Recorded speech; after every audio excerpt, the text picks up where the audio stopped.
നമസ്കാരം. പകൽ വാർത്ത ആരംഭിക്കുകയാണ്. ഡൽഹിയിൽ മന്ത്രിസഭാ രൂപീകരണ ചർച്ചകളുണ്ട്. ഇന്ത്യ മുന്നണിയുടെ യോഗങ്ങൾ ചേരുന്നുണ്ട്. പ്രതിപക്ഷ നേതൃസ്ഥാനത്തിൽ തീരുമാനമാകണം. ഇതിനിടെ പുറത്തുവരുന്ന വാർത്ത വരുന്ന 9-ാം തീയതി രാഷ്ട്രപതി ഭവനിൽ വെച്ചായിരിക്കും നരേന്ദ്രമോദിയുടെ 3ാം ഊഴത്തിനുള്ള സത്യപ്രതിജ്ഞ എന്നാണ്. ആദ്യം തലക്കെട്ടുകൾ.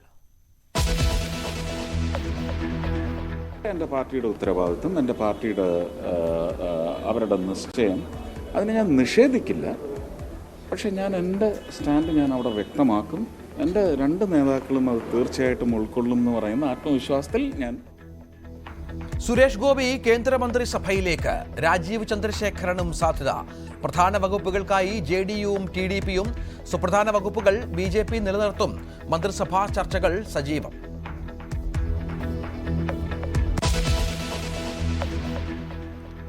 പ്രതിപക്ഷ നേതാവാകാൻ രാഹുലിന് മേൽ കോൺഗ്രസ് സമ്മർദ്ദം. രാഹുൽ വിസമ്മതിച്ചാൽ മാത്രം മറ്റു പേരുകൾ ചർച്ചയാകും. ഘടകകക്ഷികളെ ഒരുമിച്ച് കൊണ്ടുപോകാൻ രാഹുൽ വേണമെന്ന് മുതിർന്ന നേതാക്കൾ.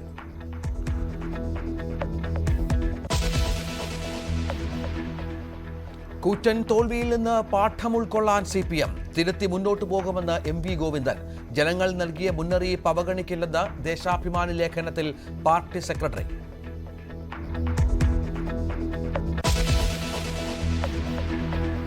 BJP അക്കൗണ്ട് തുറന്നതിൽ കണക്കുകൾ നിരത്തി കോൺഗ്രസ്. CPM വാക്പോര്. ഡീൽ വിജയിച്ചത് തൃശൂരിൽ മാത്രമെന്ന് MM ഹസൻ. ആലപ്പുഴയിലും തിരുവനന്തപുരത്തും ആറ്റിങ്ങലിലും വോട്ട് ചോർച്ച ഡീലിന്റെ ഭാഗമെന്നും ആരോപണം. തൃശൂരിലെ വോട്ട് എവിടെയെന്ന് ആവർത്തിച്ച് CPM.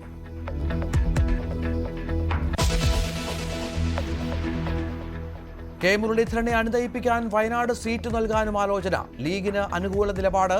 സുധാകരൻ മുരളിയുമായി സംസാരിക്കും. മുരളിക്ക് താൽപര്യം സംസ്ഥാന രാഷ്ട്രീയം.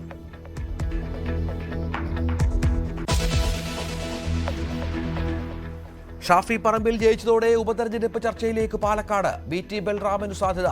രാഹുൽ മാങ്കൂട്ടത്തിലും പരിഗണനയിൽ. BJP പട്ടികയിൽ ശോഭാ സുരേന്ദ്രനും C കൃഷ്ണകുമാറും. 3ാം സ്ഥാനമെന്ന നാണക്കേട് മാറ്റാൻ കരുത്തരെ കളത്തിലിറക്കാൻ CPM.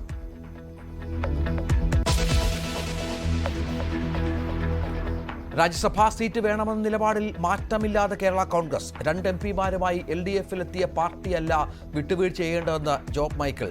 സീറ്റ് വിട്ടുകൊടുക്കില്ലെന്ന് CPI.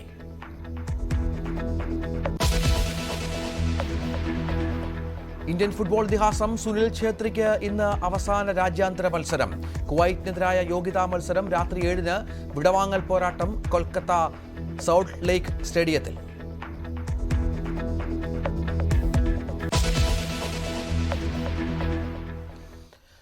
വാർത്തകളുടെ വിശദാംശങ്ങളിലേക്ക്. മന്ത്രിസഭാ രൂപീകരണത്തിൽ BJP നേതൃത്വവും ഘടകകക്ഷി നേതാക്കളുമായുള്ള ചർച്ച തുടരുന്നു.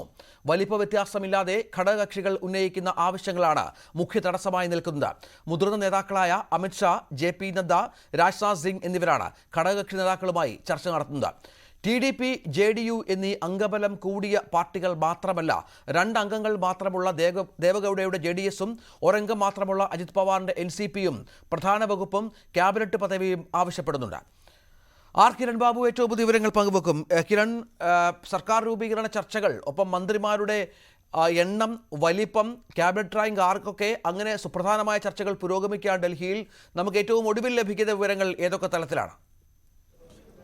രഞ്ജിത്ത, 1ാം മോദി സർക്കാരിൻ്റെയും 2ാം മോദി സർക്കാരിൻ്റെയും കാലത്തെ പോലെയല്ല, 3ാമത് മോദി സർക്കാർ രൂപീകരണത്തിൽ വലിയ തോതിലേക്കുള്ള ചർച്ചകൾ നടക്കുകയാണ്. ആദ്യ 2 മന്ത്രിസഭ രൂപീകരിക്കുമ്പോഴും BJPക്ക് സ്വന്തം നിലയിൽ തീരുമാനങ്ങൾ എടുക്കാനും അത് നടപ്പാക്കാനും കഴിയുന്ന ഭൂരിപക്ഷമുണ്ടായിരുന്നു. ഇപ്പോൾ ആ ഭൂരിപക്ഷമില്ല. അതുകൊണ്ട് തന്നെ ഘടകകക്ഷികൾ സ്വാഭാവികമായും വലിയ ആവശ്യങ്ങളാണ് ഉന്നയിക്കുന്നത്. കൂടുതൽ സീറ്റുകളുള്ള TDPയോ അല്ലെങ്കിൽ JDSോ മാത്രമല്ല, 2 സീറ്റുള്ള TDPയോ JDUവോ മാത്രമല്ല, 2 സീറ്റുള്ള ദേവഗൌഡയുടെ JDSും 1 സീറ്റ് മാത്രമുള്ള NCP, അജിത് പവാർ പക്ഷവുമെല്ലാം തന്നെ മുന്തിയ ക്യാബിനറ്റ് വകുപ്പുകളും ക്യാബിനറ്റ് പദവിയും ഒക്കെയാണ് ആവശ്യപ്പെട്ടുകൊണ്ടിരിക്കുന്നത്. അതുകൊണ്ട് തന്നെ ഇതിൽ ഒരു ധാരണയിലെത്താൻ ഇതുവരെയും കഴിഞ്ഞിട്ടില്ല. ഒരു ഘട്ടം കഴിഞ്ഞുകൊണ്ട് TDP ആവശ്യങ്ങൾ അംഗീകരിച്ചില്ലെങ്കിൽ സ്പീക്കർ സ്ഥാനമാണ് മറ്റൊരു പ്രധാനപ്പെട്ട ആവശ്യം. അതെന്തായാലും വിട്ടു നൽകാൻ കോൺഗ്രസ് തയ്യാറല്ല. പ്രധാനമായും നായിഡു സ്പീക്കർ സ്ഥാനത്തിൽ ഏതെങ്കിലും തരത്തിലൊരു വിട്ടുവീഴ്ചയ്ക്ക് തയ്യാറല്ല എന്നുള്ള നിലപാടിൽ തന്നെ നിൽക്കുകയാണ്. അങ്ങനെയാണ് ഞങ്ങൾ ചോദിക്കുന്ന വകുപ്പുകളും മന്ത്രിസ്ഥാനവും എല്ലാം നൽകാൻ തയ്യാറല്ല എങ്കിൽ പുറത്തുനിന്ന് പിന്തുണച്ചോളാം എന്നുള്ള ഒരു നിലപാടിലേക്ക് ചന്ദ്രബാബു നായിഡു മാറി എന്ന് പറയുന്നു. എന്നാൽ ഏതെങ്കിലും നേതാക്കൾ, BJPയുടെ നേതാക്കളോ അല്ലെങ്കിൽ ഘടകകക്ഷി നേതാക്കളോ പരസ്യമായി ഈ സംബന്ധിച്ച് ഏതെങ്കിലും തരത്തിലുള്ള പ്രതികരണം ഉണ്ടായിട്ടില്ല.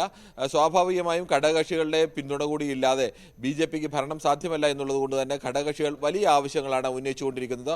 ഇവരുമായി നിരന്തരമായി ചർച്ച നടത്തിക്കൊണ്ടിരിക്കുകയാണ്. ചർച്ചയിൽ നേരിട്ട് നരേന്ദ്രമോദി പങ്കെടുക്കാതെ പാർട്ടി അധ്യക്ഷൻ JP നദ്ദയും അതോടൊപ്പം തന്നെ മുതിർന്ന നേതാക്കളായ അമിത്ഷായും രാജ്നാഥ് സിംഗുമാണ് ഇപ്പോൾ ഈ ഘടകകക്ഷി നേതാക്കളെ ഓരോരുത്തരായി പ്രത്യേകം ചർച്ച നടത്തിക്കൊണ്ടിരിക്കുന്നത്. ഈ നേതാക്കളെല്ലാം തന്നെ പ്രധാനമായും ഉന്നയിക്കുന്നത് പ്രധാനപ്പെട്ട വകുപ്പുകൾ തന്നെയാണ്. എന്നാൽ 4 പ്രധാനപ്പെട്ട വകുപ്പുകളും പ്രതിരോധം, ആഭ്യന്തരം, ധനകാര്യം, വിദേശകാര്യം, അങ്ങനെ ഈ 4 പ്രധാനപ്പെട്ട വകുപ്പുകൾ, ഒപ്പം റെയിൽവേയും ആരോഗ്യവും, ഇങ്ങനെയുള്ള 2 വകുപ്പുകളോട് ചേർത്ത് ഈ 6 വകുപ്പുകളിൽ ഏതെങ്കിലും തരത്തിലുള്ള വിട്ടുവീഴ്ചയ്ക്ക് തയ്യാറല്ല എന്നുള്ള ഉറച്ച നിലപാടിലാണ് ഇപ്പോൾ BJP നിൽക്കുന്നത്.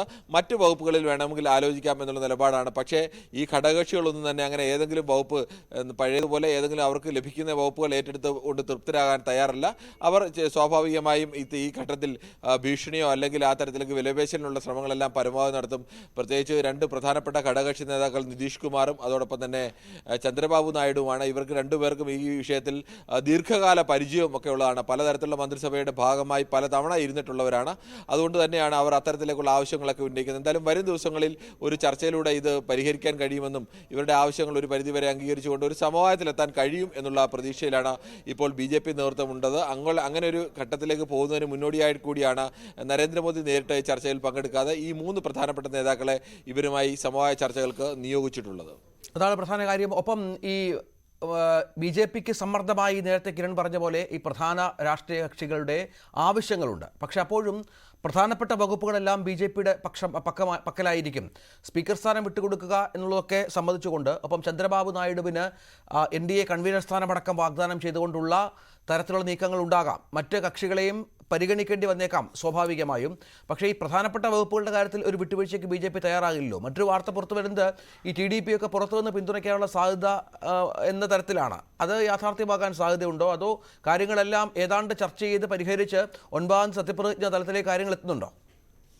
രഞ്ജിത്തെ, TDP പുറത്തു നിന്ന് പിന്തുണയ്ക്കാം എന്ന് പറയുന്നത് സ്വാഭാവികമായും TDP ഇഷ്ടത്തോടു കൂടി പറയുന്ന ഒന്നല്ല. അത് ഒരു തരത്തിലൊരു സമ്മർദ്ദം എന്ന നിലയ്ക്കാണ് ചന്ദ്രബാബു നായിഡു അങ്ങനെ ഒരു നിർദ്ദേശം വെക്കുന്നത്. പുറത്തുനിന്ന് പിന്തുണച്ചാൽ പ്രത്യേകിച്ച് ബാധ്യതയൊന്നുമില്ലാതെ ഏത് സമയത്ത് വേണമെങ്കിലും പിന്തുണ പിൻവലിക്കാൻ കഴിയും. അല്ലെങ്കിൽ ഈ സർക്കാരിനെ തന്നെ പ്രയാസപ്പെടുത്തുന്ന വലിയ സമ്മർദ്ദത്തിലേക്കൊക്കെ കൊണ്ടുപോകാൻ കഴിയും. 1ാം UPA സർക്കാരിൻ്റെ കാലത്ത് ഇടതു പാർട്ടികൾ പുറത്തുനിന്ന് പിന്തുണച്ചപ്പോഴുള്ള ആ കാലത്തെ രീതിയൊക്കെ നമുക്ക് ഓർക്കാവുന്നതാണ്. എന്നാൽ സ്വാഭാവികമായും BJPയെ സംബന്ധിച്ച് അങ്ങനെ ഒരു കേന്ദ്രത്തിൽ അങ്ങനെ ഒരു അനുഭവം BJPക്കില്ല. പ്രത്യേകിച്ച് നരേന്ദ്രമോദി ഗുജറാത്തിലും അങ്ങനെ ഒരു മുന്നണി രാഷ്ട്രീയത്തിന്റെ ഇത്തരം നൂലാമാലകളൊന്നും പരിഹരിച്ച് ഉള്ള എക്സ്പീരിയൻസോ അല്ലെങ്കിൽ ആ ഒരു അനുഭവം കൂടിയില്ല. സ്വന്തമായ നിലയിൽ തീരുമാനങ്ങൾ എടുക്കുക, തീരുമാനങ്ങൾ നടപ്പാക്കുക. 2 പ്രാവശ്യവും NDA മുന്നണിയുടെ ഭാഗമായിട്ടുള്ളവർ മന്ത്രിസ്ഥാനങ്ങൾ ഉണ്ടായിരുന്നെങ്കിലും നിർണായക റോളുകളൊന്നും അങ്ങനെ കാര്യമായിട്ടുണ്ടായിരുന്നില്ല. ഇത്തവണ പക്ഷേ അങ്ങനെയല്ല. പ്രധാനപ്പെട്ട വകുപ്പുകൾ തന്നെ വേണം എന്നുള്ളതാണ്. പക്ഷേ ഈ പ്രധാന 4 വകുപ്പുകൾ തീരുമാനമെടുത്തു കഴിഞ്ഞാൽ ഈ ധനകാര്യ വകുപ്പ്, ആഭ്യന്തര വകുപ്പ്, വിദേശകാര്യ വകുപ്പ്, പ്രതിരോധം, ഇങ്ങനെയുള്ള 4 വകുപ്പുകളും പ്രധാനമന്ത്രിയും കൂടി ചേരുന്നതാണ് യഥാർത്ഥത്തിൽ ഈ മന്ത്രിസഭയുടെ ഏറ്റവും ടാക്ടിക്കലായിട്ടുള്ള തീരുമാനങ്ങൾ, അത്തരം തീരുമാനങ്ങൾ, വിദേശ രാജ്യങ്ങളുമായി ബന്ധപ്പെട്ട അതീവ സുപ്രധാന തീരുമാനങ്ങൾ. അവിടേക്ക് ഏതെങ്കിലും തരത്തിൽ മറ്റൊരു പാർട്ടിയുടെ മന്ത്രി എത്തിക്കഴിഞ്ഞാൽ സ്വാഭാവികമായും BJPക്ക് അവരുമായി കൂടി ചർച്ച ചെയ്യേണ്ടി വരും. BJPയുടെ തീരുമാനങ്ങൾ പൂർണ്ണമായി നടപ്പാക്കാൻ കഴിയില്ല. അതുകൊണ്ട് ഈ വകുപ്പുകളിൽ ഏതെങ്കിലും തരത്തിലുള്ള വിട്ടുവീഴ്ചയ്ക്ക് BJP തയ്യാറാവില്ല എന്നുള്ള ഉറച്ച നിലപാടിൽ തന്നെയാണ്. ഒപ്പം 2 പ്രധാനപ്പെട്ട വകുപ്പുകൾ ജനങ്ങളുമായി ബന്ധപ്പെടുന്നതാണ്. അത് റെയിൽവേ ആയാലും ആരോഗ്യമായാലും മറ്റൊന്ന് കൃഷി വകുപ്പൊക്കെയാണ്. അങ്ങനെയുള്ള വകുപ്പുകൾ കൂടി BJPയുടെ കയ്യിൽ തന്നെ വേണം. മറ്റ് വകുപ്പുകളിലൊക്കെ വേണമെങ്കിൽ വിട്ടുവീഴ്ചയാകാം എന്നുള്ള നിലപാടിലാണ് BJP ഇപ്പോൾ സ്വീകരിച്ചിട്ടുള്ളത് എന്നാണ് ഇപ്പോൾ പുറത്തു വരുന്ന വാർത്തകൾ. പക്ഷേ ഇതിൽ ചന്ദ്രബാബു നായിഡു ആയാലും JDU ആയാലും അവരെ എങ്ങനെ തൃപ്തിപ്പെടുത്താൻ വേണ്ടി അല്ലെങ്കിൽ മറ്റ് ചില വകുപ്പുകളോ അല്ലെങ്കിൽ മറ്റ് ചില സ്ഥാനങ്ങളോ ഒക്കെ നൽകേണ്ടി വരും. ചന്ദ്രബാബു നായിഡുവിന് NDA കൺവീനർ സ്ഥാനം നൽകാം എന്നൊക്കെ പറയുന്നുണ്ട്. അത് സ്വാഭാവികമായും ഈ സ്പീക്കർ പദവി ചോദിച്ചതുകൊണ്ടാണ്. സ്പീക്കർ പദവി ചന്ദ്രബാബു നായിഡു ചോദിക്കുന്നതിന് TDPക്ക് ഒരു പ്രധാനപ്പെട്ട തന്ത്രപരമായ കാരണങ്ങൾ കൂടിയുണ്ട്. ഏതെങ്കിലും തരത്തിൽ ഈ പാർട്ടിയെ പിളർത്താൻ BJP ശ്രമിച്ചു കഴിഞ്ഞാൽ TDPക്കും നായിഡുവിനും ആ തരത്തിലേക്കുള്ള ഭയം കൂടിയുണ്ട്. സ്വന്തം പാർട്ടിയെ പിളർത്താൻ BJP ശ്രമിച്ചാൽ അവിടെ രക്ഷാകവചമായി നിൽക്കേണ്ടത് സ്പീക്കറാണ്. സ്പീക്കറുടെ തീരുമാനം അപ്പോൾ ഏറ്റവും നിർണായകമായി വരും. അതുകൊണ്ട് ഒരു കാരണവശാലും സ്പീക്കർ സ്ഥാനത്ത് ഞങ്ങളുടെ ആളുകൾ തന്നെ വേണം എന്നുള്ളതാണ്. പ്രത്യേകിച്ച് TMC ബാലയോഗിയെ പോലെയുള്ള നേരത്തെ TMC നേതാക്കൾ, TDP നേതാക്കൾ സ്പീക്കറായിരുന്ന പഴയ കാലം കൂടി അദ്ദേഹം ഓർമ്മിപ്പിക്കുന്നുണ്ട്. ഇപ്പോൾ നടക്കുന്നത് 2 കൂട്ടരും തമ്മിലുള്ള ഒരു വിലപേശലോ സമവായമോ ഒക്കെയാണ്. എന്നാൽ ഇതിൽ ഒരു തീരുമാനത്തിൽ അധികം കഴിയാതെ എത്താൻ കഴിയും എന്നാണ് പ്രതീക്ഷിക്കുന്നത്. ശരി, കിരൺ ബാബുവാണ് വിവരങ്ങൾ പങ്കുവച്ചത്. പ്രതിപക്ഷ നേതൃസ്ഥാനം രാഹുൽ ഗാന്ധി ഏറ്റെടുക്കണമെന്ന ആവശ്യം കോൺഗ്രസിൽ ശക്തം. പ്രവർത്തക സമിതി യോഗത്തിൽ ഇക്കാര്യം വിശദമായി ചർച്ച ചെയ്യും. രാഹുൽ ഗാന്ധി ഏറ്റെടുത്തില്ലെങ്കിൽ KC വേണുഗോപാൽ, മനീഷ് തിവാരി തുടങ്ങിയ പേരുകളും പരിഗണിക്കും. ER രാഗേഷ് വിവരങ്ങൾ പങ്കുവെക്കും. രാഗേഷ്, പുതിയ സാഹചര്യമാണ്, പുതിയ സാധ്യതയാണ്, പുതിയ ഉണർവിലാണ് ഇന്ത്യ സഖ്യം. ഇപ്പോഴും രാഹുൽ ഈ സ്ഥാനം വേണ്ട എന്ന നിലപാടെടുക്കാൻ സാധ്യതയുണ്ടോ, അതോ കൂടെയുള്ളവരുടെ സമ്മർദ്ദത്തിന് വഴങ്ങുമോ? രഞ്ജിത്ത്, കഴിഞ്ഞ 2 ലോക്സഭകളുടെ കാലയളവിലും പ്രതിപക്ഷ നേതൃസ്ഥാനം ഉണ്ടായിരുന്നില്ല. അതിന് പ്രധാനപ്പെട്ട കാരണം 2014 കോൺഗ്രസിന് ലഭിച്ചത് 44 സീറ്റും 2019 52 സീറ്റുമായിരുന്നു. പ്രതിപക്ഷ നേതൃസ്ഥാനത്തിന് അല്ലെങ്കിൽ ഔദ്യോഗികമായി പ്രതിപക്ഷ നേതൃസ്ഥാനം ലഭിക്കാൻ വേണ്ടത് 10% സീറ്റുകളാണ്. അങ്ങനെ വരുമ്പോൾ 54 സീറ്റുകൾ ചുരുങ്ങിയത് വേണം. പക്ഷേ ഇത്തവണ അതല്ല സാഹചര്യം. 99 സീറ്റ് കോൺഗ്രസിനുണ്ട്. ഈ ഒരു സാഹചര്യത്തിലാണ് രാഹുൽ ഗാന്ധി പ്രതിപക്ഷ നേതൃസ്ഥാനം ഏറ്റെടുക്കണമെന്ന ആവശ്യം കോൺഗ്രസിൽ ഇപ്പോൾ ശക്തമായിരിക്കുന്നത്. ഔദ്യോഗികമായി ഏതായാലും ഈ വിഷയം പാർട്ടി ചർച്ച ചെയ്തിട്ടില്ല. പക്ഷേ നേതാക്കൾക്കിടയിൽ ഇത്തരമൊരു ആശയം, അഭിപ്രായം ഇതിനോടകം തന്നെ ഉരുത്തിരിഞ്ഞു വന്നിട്ടുണ്ട്. ഏതായാലും വരുന്ന പ്രവർത്തക സമിതി യോഗം ഈ വിഷയം വിശദമായി ചർച്ച ചെയ്യും. കാരണം നേതാക്കൾ പറയുന്നത് പ്രതിപക്ഷ നിരയെ നയിക്കുന്ന പ്രധാനപ്പെട്ട പാർട്ടി കോൺഗ്രസ് ആണ്. മാത്രവുമല്ല, കോൺഗ്രസിൽ തന്നെ BJPക്കെതിരെ നേർക്കുനേർ പോരാടുന്ന, മോദിക്കെതിരെ ശക്തമായ നിലപാടെടുക്കുന്ന നേതാവ് രാഹുൽ ഗാന്ധിയാണ്. ഈ ഒരു സാഹചര്യത്തിൽ, നിലവിലെ സാഹചര്യത്തിൽ രാഹുൽ ഗാന്ധി പ്രതിപക്ഷ നേതൃസ്ഥാനം ഏറ്റെടുക്കാൻ തയ്യാറാകണം എന്നാണ് ആവശ്യം. ഏതായാലും പ്രവർത്തക സമിതിയിൽ ഈ വിഷയം ചർച്ചയ്ക്ക് വരും. ഒപ്പം രാഹുൽ ഗാന്ധി ഏത് മണ്ഡലം നിലനിർത്തണമെന്ന കാര്യത്തിലും ഒരു ചർച്ച പ്രവർത്തക സമിതി യോഗത്തിൽ ഉണ്ടായേക്കും. നിലവിലെ സാഹചര്യത്തിൽ റായ്ബറേലി നിലനിർത്താൻ തന്നെയാണ് സാധ്യത. അങ്ങനെയെങ്കിൽ വയനാട് ഉപതെരഞ്ഞെടുപ്പ് വരും. രാഹുൽ ഗാന്ധി പ്രതിപക്ഷ നേതൃസ്ഥാനം ഏറ്റെടുക്കാൻ തയ്യാറായില്ലെങ്കിൽ മാത്രമാണ് മറ്റു പേരുകൾ പരിഗണിക്കുക. അങ്ങനെ വരുമ്പോൾ സ്വാഭാവികമായും KC വേണുഗോപാൽ, മനീഷ് തിവാരി തുടങ്ങിയ പേരുകളൊക്കെ പരിഗണനയ്ക്ക് വരും. പക്ഷേ രാഹുൽ ഗാന്ധി ഒരുപക്ഷെ ഈ സമ്മർദ്ദത്തെ വഴങ്ങാൻ തന്നെയാണ് സാധ്യത എന്ന പ്രതീക്ഷയും ഏതായാലും ഈ ഘട്ടത്തിൽ നേതാക്കൾ പങ്കുവയ്ക്കുന്നുണ്ട്. രഞ്ജിത്ത്. ER രാഗേഷാണ് വിവരങ്ങൾ പങ്കുവച്ചത്. മറ്റൊരു പ്രധാന വിവരത്തിലേക്ക്. ചരിത്ര വിജയത്തിലൂടെ ലോക്സഭയിലെത്തുന്ന സുരേഷ് ഗോപി കേന്ദ്രമന്ത്രിയാകും. ക്യാബിനറ്റ് പദവിയോടെയുള്ള മന്ത്രിസ്ഥാനമാണ് പരിഗണനയിൽ. തിരുവനന്തപുരത്ത് പരാജയപ്പെട്ടുവെങ്കിലും രാജീവ് ചന്ദ്രശേഖറിനും മന്ത്രിസ്ഥാനത്തേക്ക് സാധ്യതയുണ്ട്. നേതൃത്വം ആവശ്യപ്പെട്ടാൽ മന്ത്രിയാകാൻ തയ്യാറാണെന്ന് സുരേഷ് ഗോപി പറഞ്ഞു. തനിക്ക് സിനിമ ചെയ്യണമെന്നാണ് ആഗ്രഹം. പക്ഷേ തൻ്റെ 2 നേതാക്കൾ പറഞ്ഞാൽ അത് നിരസിക്കാൻ ആകില്ലെന്നും സുരേഷ് ഗോപി പറഞ്ഞു. എൻ്റെ പാർട്ടിയുടെ ഉത്തരവാദിത്വം, എൻ്റെ പാർട്ടിയുടെ അവരുടെ നിശ്ചയം, അതിനെ ഞാൻ നിഷേധിക്കില്ല. പക്ഷെ ഞാൻ എൻ്റെ സ്റ്റാൻഡ് ഞാൻ അവിടെ വ്യക്തമാക്കും. എൻ്റെ 2 നേതാക്കളും അത് തീർച്ചയായിട്ടും ഉൾക്കൊള്ളും എന്ന് പറയുന്ന ആത്മവിശ്വാസത്തിൽ ഞാൻ ഡൽഹിയിലേക്ക്. എനിക്ക് സിനിമ എന്ന് പറയുന്നത് പാഷനാണെന്ന് ഞാൻ എൻ്റെ പ്രിയ കലാസ്നേഹികളോട്, എന്നെ ഒരുപക്ഷെ ഇഷ്ടപ്പെട്ടതിന് ഒരു വേദി ആയി വന്നത് സിനിമയാണ്. ഞാൻ എൻ്റെ അച്ഛനെയും അമ്മയും പുറന്തള്ളുന്നത് പോലെ ആവരുത് എന്ന് പറയുന്ന ഒരു വളരെ പാഷനറ്റായിട്ടുള്ള ഒരാഗ്രഹം. അതിനുവേണ്ടി ഞാൻ നിലകൊള്ളും. പക്ഷേ ഏറ്റെടുത്ത ഉത്തരവാദിത്വത്തിന് ഇത് അനിവാര്യതയാണ്. എൻ്റെ നേതാക്കൾ എന്നോട് പറയുന്നത് ഞാൻ അനുസരിക്കും. പക്ഷെ ഞാൻ എൻ്റെ ഒരു എന്താണ് എൻ്റെ ഇംഗിതം എന്ന് ഞാൻ അവിടെ അടിയുറച്ചു നിന്ന് അവരുടെ മുമ്പിൽ അവതരിപ്പിക്കും. KP അഭിലാഷ് വിവരങ്ങൾ പങ്കുവെക്കും. അഭിലാഷ്, സുരേഷ് ഗോപി പ്രഥമ പരിഗണനയാണ് കേരളത്തിൽ നിന്ന് മന്ത്രിയാകാൻ. കാരണം വലിയ ഭൂരിപക്ഷത്തിൽ ആദ്യമായി കേരളത്തിൽ താമര വിരിയിച്ച MP. പക്ഷേ അദ്ദേഹത്തിൻ്റെ ചില താല്പര്യങ്ങളുണ്ട്. നേരത്തെ പലതവണ അദ്ദേഹം മാധ്യമങ്ങളോട് വ്യക്തമാക്കിയതാണ് 2 വർഷം കഴിഞ്ഞ് വേണം തന്നെ പരിഗണിക്കാൻ എന്നത്. ഇപ്പോൾ ഇന്നത്തെ വാക്കുകളിൽ നിന്ന് വ്യക്തമാകുന്നത് കേന്ദ്ര നേതൃത്വം ആവശ്യപ്പെട്ടാൽ മന്ത്രിയാകാൻ, ക്യാബിനറ്റ് റാങ്കോടുകൂടി മന്ത്രിയാകാൻ അദ്ദേഹം തയ്യാറാകുമെന്ന് തന്നെയല്ലേ? രഞ്ജിത്ത്, കേരളത്തിൽ ചരിത്ര വിജയം കൈവരിച്ച സുരേഷ് ഗോപിക്ക് കേന്ദ്ര മന്ത്രിസ്ഥാനം ലഭിക്കും എന്നത് ഏതാണ്ട് ഉറപ്പായി കഴിഞ്ഞിരിക്കുകയാണ്. ക്യാബിനറ്റ് പദവിയോടെ ഉള്ള മന്ത്രിസ്ഥാനം എന്ന് തന്നെയാണ് ഇപ്പോൾ BJP കേന്ദ്ര നേതൃത്വത്തിൽ നിന്ന് നമുക്ക് അറിയാൻ സാധിക്കുന്നത്. എന്തായാലും ഡൽഹിയിലേക്ക് 3 മണിക്ക് സുരേഷ് ഗോപി തിരിക്കുകയാണ്. അതിനുശേഷം പ്രമുഖ നേതാക്കളുമായും പ്രധാനപ്പെട്ട നേതാക്കളുമായെല്ലാം കൂടിക്കാഴ്ച നടത്തുകയും ചെയ്യും. നമുക്കറിയാം, കേരളത്തിൽ ചരിത്രത്തിൽ ആദ്യമായി ലോക്സഭയിലേക്ക് BJPക്ക് അക്കൗണ്ട് തുറക്കാൻ സാധിച്ചത് സുരേഷ് ഗോപിയിലൂടെയായിരുന്നു. അതാകട്ടെ കേന്ദ്ര നേതൃത്വത്തിന്റെ കൃത്യമായ നിർദ്ദേശത്തെ തുടർന്നുകൂടി ആയിരുന്നു. തൃശ്ശൂർ കേന്ദ്രീകരിച്ച് പ്രവർത്തിക്കണം എന്നത് തന്നെയായിരുന്നു സുരേഷ് ഗോപിക്ക് നൽകിയ നിർദ്ദേശം. അതനുസരിച്ച് പ്രവർത്തിച്ചതിലൂടെയും ഒപ്പം വ്യക്തിപ്രഭാവത്തിലൂടെയുമാണ് 74,000-ന് മുകളിലേക്ക് ഭൂരിപക്ഷം പോയത് എന്നുള്ളതാണ് കേന്ദ്ര നേതൃത്വത്തിന്റെ വിലയിരുത്തൽ. അതുമാത്രവുമല്ല, NDAയുടെ വിജയത്തിൽ പ്രധാനമന്ത്രി നരേന്ദ്രമോദി ഉൾപ്പെടെയുള്ളവർ ആ വിജയത്തിന് ശേഷം നടത്തിയ ആദ്യ പ്രതികരണത്തിൽ തന്നെ കേരളത്തിൽ അക്കൗണ്ട് തുറന്ന കാര്യം എടുത്തു പറയുകയും ചെയ്തു. സുരേഷ് ഗോപിക്ക് അനുകൂലമാകുന്ന ഘടകങ്ങൾ നിരവധിയാണ്. നേരത്തെ തന്നെ പ്രധാനമന്ത്രി നരേന്ദ്രമോദി, ആഭ്യന്തരമന്ത്രി അമിത്ഷാ, BJP ദേശീയ അധ്യക്ഷൻ JP നദ്ദ എന്നിവർക്ക് ഏറ്റവും സ്വീകാര്യനായ വ്യക്തിയാണ് സുരേഷ് ഗോപി. അവർക്ക് ഏറ്റവും തൃപ്തിയുള്ള നേതാവ് കൂടിയാണ് സുരേഷ് ഗോപി. മാത്രവുമല്ല, പ്രധാനമന്ത്രി തന്നെ 2 തവണ സുരേഷ് ഗോപിയുടെ പ്രചാരണത്തിനായി എത്തുകയും ചെയ്തു. അതായത് നേതൃത്വത്തിന്റെ നിർദ്ദേശങ്ങൾ അതേപടി കേൾക്കുന്ന ഒരു നേതാവ് എന്ന വിലയിരുത്തൽ നേതൃത്വത്തിന് ഉണ്ട് എന്ന് തന്നെയാണ് സുരേഷ് ഗോപിക്ക് ഏറ്റവും അനുകൂലമാകുന്ന ഘടകം. മറ്റൊന്ന്, കേരളത്തിൽ മാത്രമാണ് ഇപ്പോൾ തമിഴ്നാട്ടിൽ നിന്ന് ഒരു MP സ്ഥാനവും നേടിയെടുക്കാൻ BJPക്ക് സാധിക്കാത്ത പശ്ചാത്തലമുണ്ട്. അവിടെ കേരളത്തിൽ നിന്ന് സുരേഷ് ഗോപി വിജയിച്ച് കയറുമ്പോൾ നമുക്കറിയാം ഈ ലോക്സഭാ തെരഞ്ഞെടുപ്പിൽ ഉത്തരേന്ത്യയിൽ അടക്കം BJPക്ക് തിരിച്ചടി നേരിട്ട ഒരു പശ്ചാത്തലമുണ്ട്. ദക്ഷിണേന്ത്യയിലേക്ക് കൂടുതൽ ശ്രദ്ധ കേന്ദ്രീകരിച്ച ഒരു സാഹചര്യവുമുണ്ട്.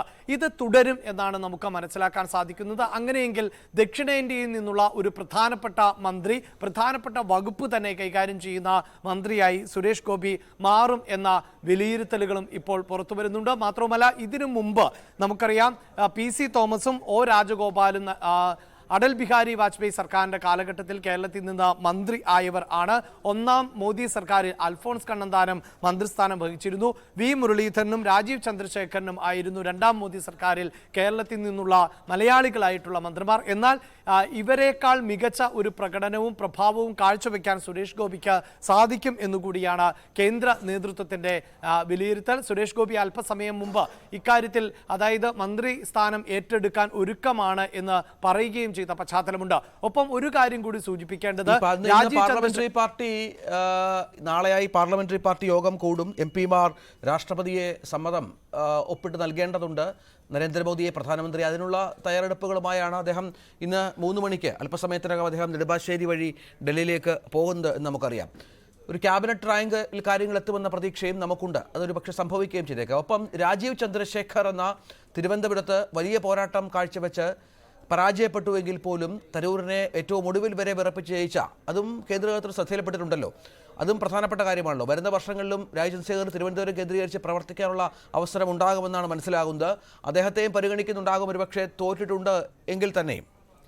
തീർച്ചയായും രഞ്ജിത്ത്, രാജീവ് ചന്ദ്രശേഖർ മികച്ച പോരാട്ടം കാഴ്ചവെച്ചു എന്ന് തന്നെയാണ് കേന്ദ്ര നേതൃത്വം വിലയിരുത്തുന്നത്. അതോടൊപ്പം ആറ്റിങ്ങലിൽ V മുരളീധരന്റെ പ്രകടനവും വളരെ മികച്ചത് എന്നും നേതൃത്വം വിലയിരുത്തുകയാണ്. പക്ഷേ നമുക്ക് ലഭിക്കുന്ന വിവരങ്ങൾ അനുസരിച്ച് രാജീവ് ചന്ദ്രശേഖറിന് തന്നെയാണ് കൂടുതൽ സാധ്യത കൽപ്പിക്കപ്പെടുന്നത്. അദ്ദേഹം നേരത്തെ കേന്ദ്രമന്ത്രി ആയിരുന്നു. അതിനുശേഷം തിരുവനന്തപുരത്ത് പ്രവർത്തിക്കുകയും വലിയ മുന്നേറ്റം ഈ തെരഞ്ഞെടുപ്പിൽ നടത്തുകയും ചെയ്തു. രഞ്ജിത്ത് സൂചിപ്പിച്ചതുപോലെ അവസാന ലാപ്പ് വരെ മുന്നിട്ട് നിൽക്കുന്ന ഒരു സാഹചര്യം ഉണ്ടാകുന്നു. അതുകൊണ്ട് തന്നെ തിരുവനന്തപുരം കേന്ദ്രീകരിച്ച് തുടർന്നും രാജീവ് ചന്ദ്രശേഖരന് പ്രവർത്തിക്കേണ്ടി വരും എന്നാണ് മനസ്സിലാക്കാൻ സാധിക്കുന്നത്. അങ്ങനെയെങ്കിൽ 2 മന്ത്രിസ്ഥാനം കേരളത്തിന് ലഭിച്ചാലും അത്ഭുതപ്പെടേണ്ടതില്ല. അതേസമയം V മുരളീധരന് സംസ്ഥാന നേതൃത്വത്തിലേക്ക് എത്തുവാനുള്ള സാധ്യതയാണ് ഇപ്പോൾ കാണുന്നത്.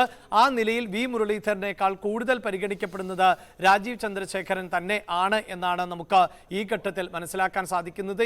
ഇരുവരും മികച്ച പ്രകടനം തന്നെ കാഴ്ചവെച്ചു എന്ന് പൊതു വിലയിരുത്തലുണ്ട്. അതോടൊപ്പം തന്നെ പാലക്കാട് അടക്കം ഉപതെരഞ്ഞെടുപ്പ് കൂടി ആസന്നമാകുന്ന ഒരു പശ്ചാത്തലമുണ്ട്. നിയമസഭയിലേക്ക് പാലക്കാട് നിന്ന് ഒരു മത്സരാർത്ഥിയെ വിജയിപ്പിച്ചെടുക്കുക എന്ന ലക്ഷ്യം കൂടി BJPക്ക് ഉണ്ടാകും. അതിനുകൂടി ഒരു പക്ഷേ മന്ത്രിസ്ഥാനം കേരളത്തിന് ലഭിച്ചാൽ തുണയാകും, ഗുണം ചെയ്യും എന്ന ഒരു പൊതു വിലയിരുത്തൽ കൂടി ഇപ്പോഴുണ്ട്. അങ്ങനെ BJP നേതൃത്വം കാര്യമായ പരിഗണന കേരളത്തിന് നൽകും എന്നുള്ളതാണ് അറിയാൻ സാധിക്കുന്നത്. പക്ഷേ അപ്പോഴും ഒരു പ്രതിസന്ധി എന്നത് നേരത്തെ സൂചിപ്പിക്കപ്പെട്ടതുപോലെ കഴിഞ്ഞ 2019 2014 നിന്നും വ്യത്യസ്തമായ ഒരു സാഹചര്യം ദേശീയ തലത്തിലുണ്ട്. അത് BJPക്ക് ഒറ്റയ്ക്ക് ഭൂരിപക്ഷം ഇല്ല എന്നതാണ്. ഇപ്പോൾ JDU, TDP ഉൾപ്പെടെയുള്ള ഘടകകക്ഷികൾ കൃത്യമായ സമ്മർദ്ദം ചെലുത്തുന്നത് കൊണ്ട് തന്നെ അവരുടെ സമ്മർദ്ദങ്ങൾക്കനുസരിച്ച് പ്രധാനപ്പെട്ട വകുപ്പുകൾ ഒരുപക്ഷെ നൽകേണ്ടി വന്നേക്കാം. അങ്ങനെയെങ്കിൽ മാത്രമാണ് ഈ പ്രധാനപ്പെട്ട വകുപ്പുകൾ ഒരുപക്ഷെ സുരേഷ് ഗോപിക്ക് നഷ്ടമാവുക. പ്രധാനപ്പെട്ട വകുപ്പുകളിൽ ഒക്കെ തീരുമാനം ആകുകയും പ്രധാനപ്പെട്ട വകുപ്പുകൾ BJPക്ക് നിലനിർത്താൻ സാധിക്കുകയും ചെയ്താൽ ഉറപ്പിച്ചു പറയാൻ സാധിക്കും കേന്ദ്രമന്ത്രി പദത്തോടൊപ്പം ഏറ്റവും പ്രധാനപ്പെട്ട വകുപ്പും ഇത്തവണ സുരേഷ് ഗോപിക്ക് ലഭിക്കും. KP അഭിലാഷാണ് വിവരങ്ങൾ പങ്കുവച്ചത്. ലോക്സഭാ തെരഞ്ഞെടുപ്പിലെ തോൽവി ഇഴകേറി പരിശോധിക്കാൻ CPM നാളെ ചേരുന്ന സംസ്ഥാന സെക്രട്ടേറിയറ്റ് യോഗം തെരഞ്ഞെടുപ്പ് ഫലം വിലയിരുത്തും. വിശദമായ പരിശോധന ഉണ്ടാകുമെന്നും ജനങ്ങൾ നൽകിയ മുന്നറിയിപ്പ് പരിഗണിച്ച് തിരുത്തേണ്ടത് തിരുത്തുമെന്നും ദേശാഭിമാനിയിൽ എഴുതിയ ലേഖനത്തിൽ CPM സംസ്ഥാന സെക്രട്ടറി MV ഗോവിന്ദൻ വ്യക്തമാക്കി. VV അരുൺ ചേരുന്നു. അരുൺ, വലിയ തോൽവിയാണ്, ചരിത്രത്തിലില്ലാത്ത വിധമുള്ള ഒരു തോൽവിയിലേക്കും പ്രധാനപ്പെട്ട ശക്തി കേന്ദ്രങ്ങളിൽ BJP അടക്കമുള്ള രാഷ്ട്രീയ കക്ഷികൾ കടന്നു വരുന്നതുമൊക്കെ കണ്ടു, സാക്ഷ്യം വഹിച്ചു. മുഖ്യമന്ത്രി ഇതുമായി ബന്ധപ്പെട്ടൊരു പ്രസ്താവന എന്നതിലപ്പുറം കാര്യമായി പ്രതികരിച്ചിട്ടില്ല. CPM എങ്ങനെയാണ് ഇപ്പോഴത്തെ അവസ്ഥ അതിജീവിക്കാൻ ഇപ്പോൾ തയ്യാറെടുക്കുന്നത്? ശക്തമായ തിരുത്തലുകൾക്ക് തയ്യാറെടുക്കുകയാണ് CPM. ഇന്നലെ മുഖ്യമന്ത്രി പിണറായി വിജയൻ തന്നെ വാർത്താക്കുറിപ്പിൽ പറഞ്ഞത് തിരുത്തലുകൾക്ക് തയ്യാറാണ്, തിരുത്തലുകൾ ഉണ്ടാകുമെന്നുള്ളത്. ഇന്ന് CPM സംസ്ഥാന സെക്രട്ടറി MV ഗോവിന്ദൻ പാർട്ടി മുഖപത്രത്തിൽ ലേഖനത്തിലും ഇഴകേറി പരിശോധിക്കും, തോൽവിയുടെ കാര്യകാരണങ്ങൾ ഇഴകേറി പരിശോധിക്കും, ജനങ്ങൾ നൽകിയത് മുന്നറിയിപ്പാണ്, അത് അവഗണിക്കാതെ അത് പരിഗണിച്ച് മുന്നോട്ട് പോകും. 84 മുതൽ നോക്കുമ്പോൾ 9 തവണ കോൺഗ്രസിനാണ് ഇവിടെ, UDFനാണ് ഇവിടെ ലോക്സഭാ തെരഞ്ഞെടുപ്പിൽ മുൻതൂക്കമുണ്ടായിരുന്നെങ്കിലും ഇപ്പോഴത്തെ ഈ തോൽവി ചെറുതല്ല, വലിയ തോൽവിയാണെന്ന് CPM സംസ്ഥാന സെക്രട്ടറി സമ്മതിക്കുകയാണ്. അതുകൊണ്ട് തന്നെ BJP അക്കൗണ്ടിൽ നിന്ന് അടക്കമുള്ള കാര്യങ്ങൾ ആവർത്തിക്കാതിരിക്കാനുള്ള കരുതലുകൾ ഉണ്ടാകുമെന്നാണ് CPM സംസ്ഥാന സെക്രട്ടറി ലേഖനത്തിൽ പറയുന്നത്. വലിയ തിരിച്ചടി ഉണ്ടായെന്ന് CPM തിരിച്ചറിയുന്നു, സമ്മതിക്കുന്നു. അത് ഈ കേവലം വോട്ടുകളുടെ കണക്ക് മാത്രമല്ല, BJPയുടെ ഒരു കടന്നുകയറ്റം, BJPയുടെ വളർച്ചയാണ്. പ്രത്യേകിച്ചും CPMന് ശക്തി കേന്ദ്രങ്ങളിൽ പോലും അടിസ്ഥാന വോട്ടുകൾ BJPയിലേക്ക് ഒഴുകിപ്പോയത് CPM അതീവ ഗൗരവത്തോടെ ഞെട്ടലോടുകൂടിയാണ് കാണുന്നത്. അതുകൂടി തിരിച്ചറിഞ്ഞുകൊണ്ടുള്ള തിരുത്ത നടപടികളിലേക്കാണ് CPM കടക്കുന്നത്. നാളെ ചേരുന്ന CPMന്റെ സംസ്ഥാന സെക്രട്ടേറിയറ്റ് യോഗം പരാജയ കാരണങ്ങളിൽ പ്രാഥമിക വിലയിരുത്തലുകളും ചർച്ചകളും നടത്തും. അടുത്ത ആഴ്ച 5 ദിവസം നീണ്ടു നിൽക്കുന്ന നേതൃയോഗമാണ് ചേരുന്നത്. 2 ദിവസം സംസ്ഥാന സെക്രട്ടേറിയറ്റും 3 ദിവസം സംസ്ഥാന സമിതിയും ചേരും. ആ യോഗങ്ങളിലാകും വിശദമായ ചർച്ചകളിലേക്കും തിരുത്ത നടപടികളിലേക്കും കടക്കുക. 2019 സമാനമായ തിരിച്ചടി നേരിട്ടപ്പോൾ അന്ന് ശബരിമല ഉൾപ്പെടെയുള്ള കാരണങ്ങൾ CPMന് ചൂണ്ടിക്കാട്ടാനുണ്ടായിരുന്നു. എന്നാൽ ഇപ്പോൾ പൂർണ്ണമായും ഒരു സർക്കാർ വിരുദ്ധ തരംഗം ആഞ്ഞടിക്കുകയായിരുന്നു. സർക്കാരിനെതിരായ ജനവികാരമാണ് വോട്ടായി മാറിയത്. കൃത്യമായ രാഷ്ട്രീയ കാരണമാണ് അതിന് പിന്നിലുള്ളത്. അതുകൊണ്ട് തന്നെയാണ് ഇപ്പോഴത്തെ തിരിച്ചടി കഴിഞ്ഞ തവണത്തേക്കാൾ കുറച്ചുകൂടി രൂക്ഷമെന്ന വിലയിരുത്തലിലേക്ക് CPM കടക്കുന്നത്. അതിനനുസരിച്ച് തിരുത്ത നടപടികളിലേക്കും CPM നേതൃത്വം വൈകാതെ കടക്കും. ശരി, BV അരുൺ വിവരങ്ങൾ പങ്കുവച്ചു. മറ്റു ചില വാർത്തകളിലേക്ക്. തൃശൂരിലെ BJP വിജയം സ്വർണ്ണത്താളത്തിൽ വെച്ച് പിണറായിയും CPMും നൽകിയതെന്ന് UDF convener MM Hasan. CPM BJP deal തൃശൂരിൽ മാത്രം ഒതുങ്ങി നിൽക്കുന്നില്ല, ആലപ്പുഴയിലും സമാന സാഹചര്യമാണ്. BJP മുന്നേറ്റം ഉണ്ടാക്കിയ ഇടങ്ങളിൽ എല്ലാം വോട്ട് ചോർച്ച CPMൽ നിന്നാണെന്നും MM ഹസൻ പറഞ്ഞു. ഈ തെരഞ്ഞെടുപ്പിൽ BJPയിലേക്ക് വോട്ട് ചോർച്ചയുണ്ടായത് CPMൽ നിന്നാണ്. എല്ലാ കാലത്തും പിണറായി വിജയനും മാർക്സിസ്റ്റുകാരും പറഞ്ഞുകൊണ്ടിരുന്നത് എന്താണ്? BJPക്ക് വോട്ട് കൊടുന്നു, അതെല്ലാം കോൺഗ്രസിന്റെ വോട്ട് ചോർച്ച, കോൺഗ്രസിൽ നിന്നുള്ള ചോർച്ചയാണ്. ഞാനതിന്റെ കണക്കുകളിലേക്ക് വരാം.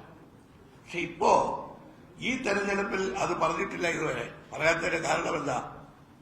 നിയോജക മണ്ഡലങ്ങളിലുണ്ടായ വോട്ടിന്റെ കണക്ക് നോക്കുമ്പോൾ അറിയാം എവിടെ നിന്നാണ് വോട്ട് ചോർന്നത്. ഈ തൃശൂർ പാർലമെന്റ് മണ്ഡലത്തിൽ ഇത്തവണ BJP വിജയിച്ചു എന്ന് പറയുന്നതിനേക്കാൾ നല്ലത് ഒരു സ്വർണ്ണ താലത്തിൽ വെച്ച് BJPക്ക് ഒരു പാർലമെന്റ് മെമ്പർ സ്ഥാനം പിണറായി വിജയനും മാർക്സിസ്റ്റ് പാർട്ടിയും സമ്മാനിച്ചു എന്നുള്ളതാണ്. ഈ തൃശൂർ 2 അക്കം എന്ന മോഡി ആവർത്തിച്ച് പറഞ്ഞതിന്റെ പിന്നിലുള്ളത് BJP CPM ഡീലാണ്. അത് യാതൊരു തർക്കവുമില്ല. കാരണം ഈ വോട്ടിന്റെ കണക്കുകൾ പുറത്തു വരുമ്പോഴാണ് ആ ഡീല് എത്രമാത്രം ശക്തമായി അവിടെ നടപ്പിലായി എന്ന് പറയുന്നത്. തൃശൂരുള്ള തോൽവി മാർക്സിസ്റ്റ് പാർട്ടിയും CPIയും ഒന്ന് ആഴത്തിൽ തന്നെ പഠിക്കണം. ഈ 7 നിയോജക മണ്ഡലങ്ങളിൽ ഉണ്ടായത് ഇത് അവിടെ മാത്രം ഒതുങ്ങി നിൽക്കുന്നതല്ല. അതാണ് വളരെ രസകരമായിട്ടുള്ള കാര്യം. മാർക്സിസ്റ്റ് പാർട്ടിയുടെ കോട്ടയല്ലേ ആണെന്ന് അവകാശപ്പെട്ട സ്ഥലമല്ലേ ആലപ്പുഴ മണ്ഡലത്തിൽ എന്താ സംഭവിച്ചിരിക്കുന്നത്? തൃശൂരിൽ 3ാം സ്ഥാനത്തേക്ക് പിന്തള്ളപ്പെട്ടതോടെ ഇടഞ്ഞു നിൽക്കുന്ന കെ മുരളീധരനെ അനുനയിപ്പിക്കാൻ കോൺഗ്രസ്. രാഹുൽ ഗാന്ധി ഒഴിയുന്ന വയനാട് സീറ്റ് മുരളീധരന് നൽകി പരാതി പരിഹരിക്കാനാണ് ശ്രമം. എന്നാൽ വയനാട് സീറ്റല്ല, സംസ്ഥാന രാഷ്ട്രീയത്തിലേക്കുള്ള തിരിച്ചുവരവാണ് മുരളിയുടെ ആഗ്രഹമെന്നാണ് കേൾക്കുന്നത്. ഇതോടെ പ്രിയങ്ക ഗാന്ധി മത്സരിക്കാൻ സാധ്യത തെളിയുകയാണ്. മുരളീധരന്റെ കോഴിക്കോട്ടെ വീട്ടിലെത്തി KPCC അധ്യക്ഷൻ K. സുധാകരൻ ചർച്ച നടത്തും. മുരളിയെ സന്ദർശിച്ച MK രാഘവൻ അതൃപ്തി എന്നത് മാധ്യമസൃഷ്ടിയാണെന്ന് പ്രതികരിച്ചുവെങ്കിലും മുരളീധരൻ മൗനം തുടരുകയാണ്. പരാജയ കാര്യങ്ങൾ പാർട്ടി അവിടെ പരിശോധിക്കും, ഉചിതമായ നടപടി സ്വീകരിക്കും. അതുകൊണ്ട് മുരളി പൂർവാധികം ശക്തിയോടുകൂടി രംഗത്തിറങ്ങും, ഒരു വിഷയവുമില്ല. മുരളി വളരെ സജീവമായി സക്രിയമായി രംഗത്തുണ്ടാവും, ഒരു പ്രശ്നവുമില്ല. അല്ല, അങ്ങനത്തെ ഒരു വിഷയവുമില്ല. അദ്ദേഹം വളരെ സജീവമായി രംഗത്തിറങ്ങും, ഒരു ബുദ്ധിമുട്ടും പ്രയാസമില്ല. അവിടുത്തെ പരാജയ കാരണങ്ങൾ പാർട്ടി അന്വേഷിക്കും. നേതാക്കളെല്ലാം അദ്ദേഹവുമായി സംസാരിച്ചു കഴിഞ്ഞു. ഏതായാലും ഒരു വിഷയവുമില്ല. തൽക്കാലത്തെ അദ്ദേഹത്തിന്റെ ഈ ഒരു റെസ്റ്റ് നിലക്കാണ് ഈ പറഞ്ഞ അദ്ദേഹം വീട്ടിലിരിക്കുന്നത്. അദ്ദേഹം രംഗത്ത് സജീവമായി ഇറങ്ങാൻ വേണ്ടി പോവാം. K. മുരളീധരൻ ലീഡറുടെ ലെഗസിയുള്ള ഒരാളാണ്, മനസ്സിലാക്കിക്കൊള്ളു. അപ്പോൾ അദ്ദേഹം കേരള രാഷ്ട്രീയത്തിൽ സജീവമായിട്ടുണ്ടാകും, ഒരു വിഷയമുണ്ടാകും. K. മുരളീധരൻ കേരളത്തിലെ കോൺഗ്രസ് നേതാവാണ്. അദ്ദേഹം സജീവമായി ശക്തമായി കോൺഗ്രസ് നയിക്കാൻ കേരളത്തിലുണ്ടാകും. ഡാൻ കുര്യൻ ചേരുകയാണ്. ഡാൻ, മുരളി സംസ്ഥാന രാഷ്ട്രീയത്തിൽ സജീവമാകാൻ തീരുമാനിച്ചിരിക്കുന്നു എന്ന് വേണം കരുതാൻ. കാരണം തുടർച്ചയായ വിജയങ്ങൾ, തുടർച്ചയായ മത്സരങ്ങൾ മുരളി ചെയ്തിട്ടുണ്ട്. പക്ഷേ അടുത്ത തവണ UDF അധികാരത്തിൽ വരുമ്പോൾ സംസ്ഥാന രാഷ്ട്രീയത്തിൽ നിൽക്കുന്നതാകും ഭേദം എന്നുള്ള ചിന്തയിൽ തന്നെയാണോ അദ്ദേഹം? തൃശൂരിലെ പരാജയത്തിന് പിന്നാലെ സംഘടനാ തലത്തിൽ വീഴ്ച ഉണ്ടായി എന്ന ആക്ഷേപം ഉന്നയിച്ച് നേതൃത്വവുമായി ഇടഞ്ഞ K. മുരളീധരനെ അനുനയിപ്പിക്കുന്നതിനുള്ള ഊർജിതമായ നീക്കമാണ് KPCC നേതൃത്വത്തിന്റെ ഭാഗത്ത് നിന്നടക്കം ഉണ്ടായിക്കൊണ്ടിരിക്കുന്നത്. ആ നീക്കങ്ങളുടെ ഭാഗമായാണ് രാഹുൽ ഗാന്ധി ഒഴിയുന്ന വയനാട് ലോക്സഭാ സീറ്റിൽ K. മുരളീധരനെ പകരക്കാരനാക്കണം എന്ന തരത്തിലുള്ള ചർച്ചകൾ വരെ സജീവമായി പുരോഗമിക്കുന്നത്. പക്ഷേ അതിനിടയിലാണ് നിലപാട് വ്യക്തമാക്കിക്കൊണ്ട് K. മുരളീധരൻ തന്നെ രംഗത്തെത്തുന്ന സാഹചര്യം ഉണ്ടായിരിക്കുന്നത്. ഒരു കാരണവശാലും വയനാട്ടിൽ താൻ മത്സരിക്കാനില്ല, രാഹുലിന് പകരക്കാരൻ ആകാനില്ല എന്ന നിലപാടിലാണ് K. മുരളീധരൻ. അവിടെ പ്രിയങ്ക തന്നെ മത്സരിക്കുന്നതാണ് ഏറ്റവും അനുയോജ്യമായ തീരുമാനമെന്നാണ് K. മുരളീധരന്റെ അഭിപ്രായം. അദ്ദേഹം അക്കാര്യം KPCC അധ്യക്ഷനെ അടക്കം അറിയിച്ചിട്ടുമുണ്ട്. എന്തായാലും ഒരു കാര്യം ഉറപ്പാണ്, സംഘടനാ തലത്തിൽ നിർണായകമായ ഒരു പദവിയിലേക്ക് K. മുരളീധരൻ എത്തണമെന്ന് ആഗ്രഹിക്കുന്നവരും കോൺഗ്രസ് നേതാക്കൾക്കിടയിൽ കുറവല്ല. അതുകൊണ്ട് തന്നെ ഏതായിരിക്കണം ആ പദവി എന്നതിനെ ചുറ്റിപ്പറ്റിയാണ് ഇപ്പോൾ ചർച്ചകൾ സജീവമായി പുരോഗമിക്കുന്നത്. KPCC അധ്യക്ഷ സ്ഥാനത്തേക്ക് K. മുരളീധരൻ മടങ്ങി വരണമെന്ന് ആഗ്രഹിക്കുന്ന ഒരു വിഭാഗം നേതാക്കളുണ്ട്. പക്ഷേ ആ തീരുമാനത്തോട് K. മുരളീധരന്റെ പ്രതികരണം എന്തായിരിക്കണം എന്നതാണ് പ്രധാനപ്പെട്ട ചോദ്യം. അതോടൊപ്പം തന്നെ സംസ്ഥാന രാഷ്ട്രീയത്തിൽ വീണ്ടും സജീവമാകാനുള്ള നീക്കമാണ് K. മുരളീധരൻ നടത്തുന്നത് എന്ന സൂചനകളും പുറത്തു വരുന്നുണ്ട്. അങ്ങനെയാണെങ്കിൽ അദ്ദേഹത്തിന്റെ പഴയ തട്ടകമായ വട്ടിയൂർക്കാവിലേക്ക് മടങ്ങിയെത്തി 2026 നിയമസഭാ തെരഞ്ഞെടുപ്പിൽ UDF അധികാരത്തിലെത്തുന്ന സാഹചര്യമുണ്ടായാൽ മന്ത്രിസഭയിൽ നിർണായകമായൊരു പദവി K. മുരളീധരന് വേണ്ടി കാത്തുവെക്കും കോൺഗ്രസ് നേതൃത്വം എന്ന തരത്തിലുള്ള ചർച്ചകളടക്കമാണ് കോൺഗ്രസ് ക്യാമ്പുകളിൽ സജീവമായി പുരോഗമിക്കുന്നത്. എന്തായാലും വയനാട് സീറ്റിൽ മത്സരിക്കാനില്ല എന്ന നിലപാടിൽ K. മുരളീധരൻ ഉറച്ചു നിൽക്കുകയാണ്. ഡാൻ കുര്യനാണ് ചേർന്നത്. MS അനീഷ് കുമാറുണ്ട് കോഴിക്കോട്ട് നിന്ന്. അനീഷ്, 2 ദിവസമായി മുരളീധരൻ മൗനം തുടരുകയാണ്. ഇന്നും അനീഷ് അടക്കം നമ്മൾ മാധ്യമപ്രവർത്തകർ മുരളീധരനുമായി സംസാരിക്കാൻ ശ്രമിച്ചു എന്നാണ് മനസ്സിലാകുന്നത്. പക്ഷേ അദ്ദേഹം മിണ്ടുന്നില്ല. നേതാക്കൾ തുടർച്ചയായി അദ്ദേഹത്തെ കാണുന്നുണ്ട്. ഇപ്പോഴും ഇടഞ്ഞു നിൽക്കുകയാണോ മുരളി?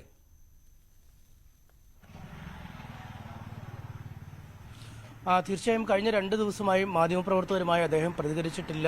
തൃശ്ശൂരിൽ നിന്നും എത്തിയ ശേഷം ഈ കോഴിക്കോട് നടക്കാവിലെ അദ്ദേഹത്തിന്റെ വീടിന്റെ ഗേറ്റുകൾ തുറന്നിട്ടില്ല എന്നതാണ് വാസ്തവം. സാധാരണഗതിയിൽ എല്ലാ സമയത്തും മാധ്യമപ്രവർത്തകർ അകത്തേക്ക് പ്രവേശിപ്പിക്കാറുണ്ട്, മറ്റ് പ്രവർത്തകർ എന്നിവരൊക്കെ അകത്തേക്ക് പോകാറുണ്ട്. പക്ഷേ പൂർണ്ണമായും വാതിലുകൾ അടച്ചിട്ട രീതിയിൽ തന്നെയാണ്. 2 ദിവസമായി കോൺഗ്രസിലെ പ്രധാന നേതാക്കളും ജില്ലയിലെ പ്രധാന നേതാക്കളും ഒക്കെ അദ്ദേഹത്തെ ഫോണിൽ ബന്ധപ്പെടാൻ ശ്രമിക്കുന്നുവെങ്കിലും ആ കോളുകളും അദ്ദേഹം അറ്റൻഡ് ചെയ്യുന്നില്ല. പലപ്പോഴും അദ്ദേഹത്തിന്റെ മൊബൈൽ ഫോൺ സ്വിച്ച് ഓഫുമായിരുന്നു. ഇത്തരമൊരു സാഹചര്യത്തിലാണ് KPCC പ്രസിഡന്റ് നേരിട്ടെത്തി പാർട്ടിയുടെ ഒരു നിലപാടുകൾ അല്ലെങ്കിൽ ഏത് തരത്തിലാണ് തൃശ്ശൂരിലെ പരാതി അല്ലെങ്കിൽ തൃശ്ശൂരിലെ തോൽവി സംബന്ധിച്ചുള്ള പരാതികൾ അന്വേഷിക്കുന്നത്, തൃശ്ശൂരിൽ എന്തൊക്കെ നടപടികൾ സ്വീകരിക്കും എന്നത് സംബന്ധിച്ച കാര്യങ്ങളൊക്കെ പറയുക. ഒപ്പം വയനാട്ടിൽ മത്സരിക്കാൻ സന്നദ്ധനാണെങ്കിൽ വയനാട് സീറ്റ് നൽകാമെന്ന കാര്യവും ഒരുപക്ഷെ KPCC പ്രസിഡന്റ് നേരിട്ട് അദ്ദേഹത്തെ അറിയിച്ചേക്കുമെന്നാണ് നമുക്ക് മനസ്സിലാക്കാൻ സാധിക്കുന്നത്. എന്തായാലും ഒത്തുതീർപ്പ് ചർച്ചകളുമായി നേരത്തെ കോഴിക്കോട് MP MK രാഘവൻ മുരളീധരനെ നേരിട്ട് കാണാൻ എത്തിയിരുന്നു. അരമണിക്കൂർ മണിക്കൂറോളം അദ്ദേഹവുമായി സംസാരിക്കുകയും ചെയ്തു. പാർട്ടിയുടെ തീരുമാനങ്ങൾ അല്ലെങ്കിൽ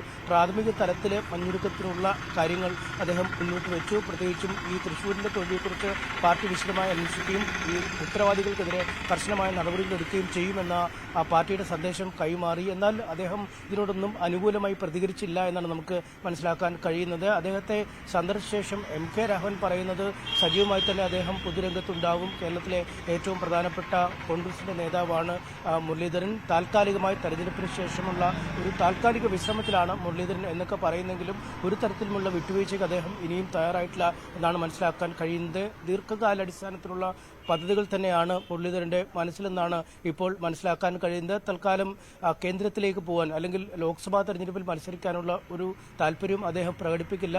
വട്ടിയൂർക്കാവിൽ മത്സരിക്കുക, ഒപ്പം KPC പ്രസിഡന്റ് സ്ഥാനം പറ്റുമെങ്കിൽ കരസ്ഥമാക്കുക എന്നീ ലക്ഷ്യം തന്നെയാണ് അദ്ദേഹത്തിനുള്ളത്. എന്തായാലും പാർട്ടിക്കുള്ളിൽ വളരെ വിശദമായ ചർച്ചകൾ മുരളീധരന്റെ ആവശ്യങ്ങളിൽ ആരംഭിച്ചു കഴിഞ്ഞിരിക്കുന്നു. വൈകുന്നേരം 5 മണിയോടുകൂടി തന്നെ KPCC പ്രസിഡന്റ് K സുധാകരൻ നടക്കാവിലുള്ള ഈ വീട്ടിലെത്തി അദ്ദേഹത്തെ കാണും എന്നാണ് നമുക്കിപ്പോൾ മനസ്സിലാക്കാൻ കഴിയുന്നത്. ശരി, MS അനീഷ് കുമാർ വിവരങ്ങൾ പങ്കുവച്ചു. തൃശൂർ DCC ഓഫീസിന് മുന്നിൽ ഒറ്റയാൾ പ്രതിഷേധം. K മുരളീധരനെ കുരുതി കൊടുത്ത TN പ്രതാപനും ജോസ് വള്ളൂരും രാജിവെക്കണമെന്നാവശ്യപ്പെട്ടാണ് പ്രതിഷേധം.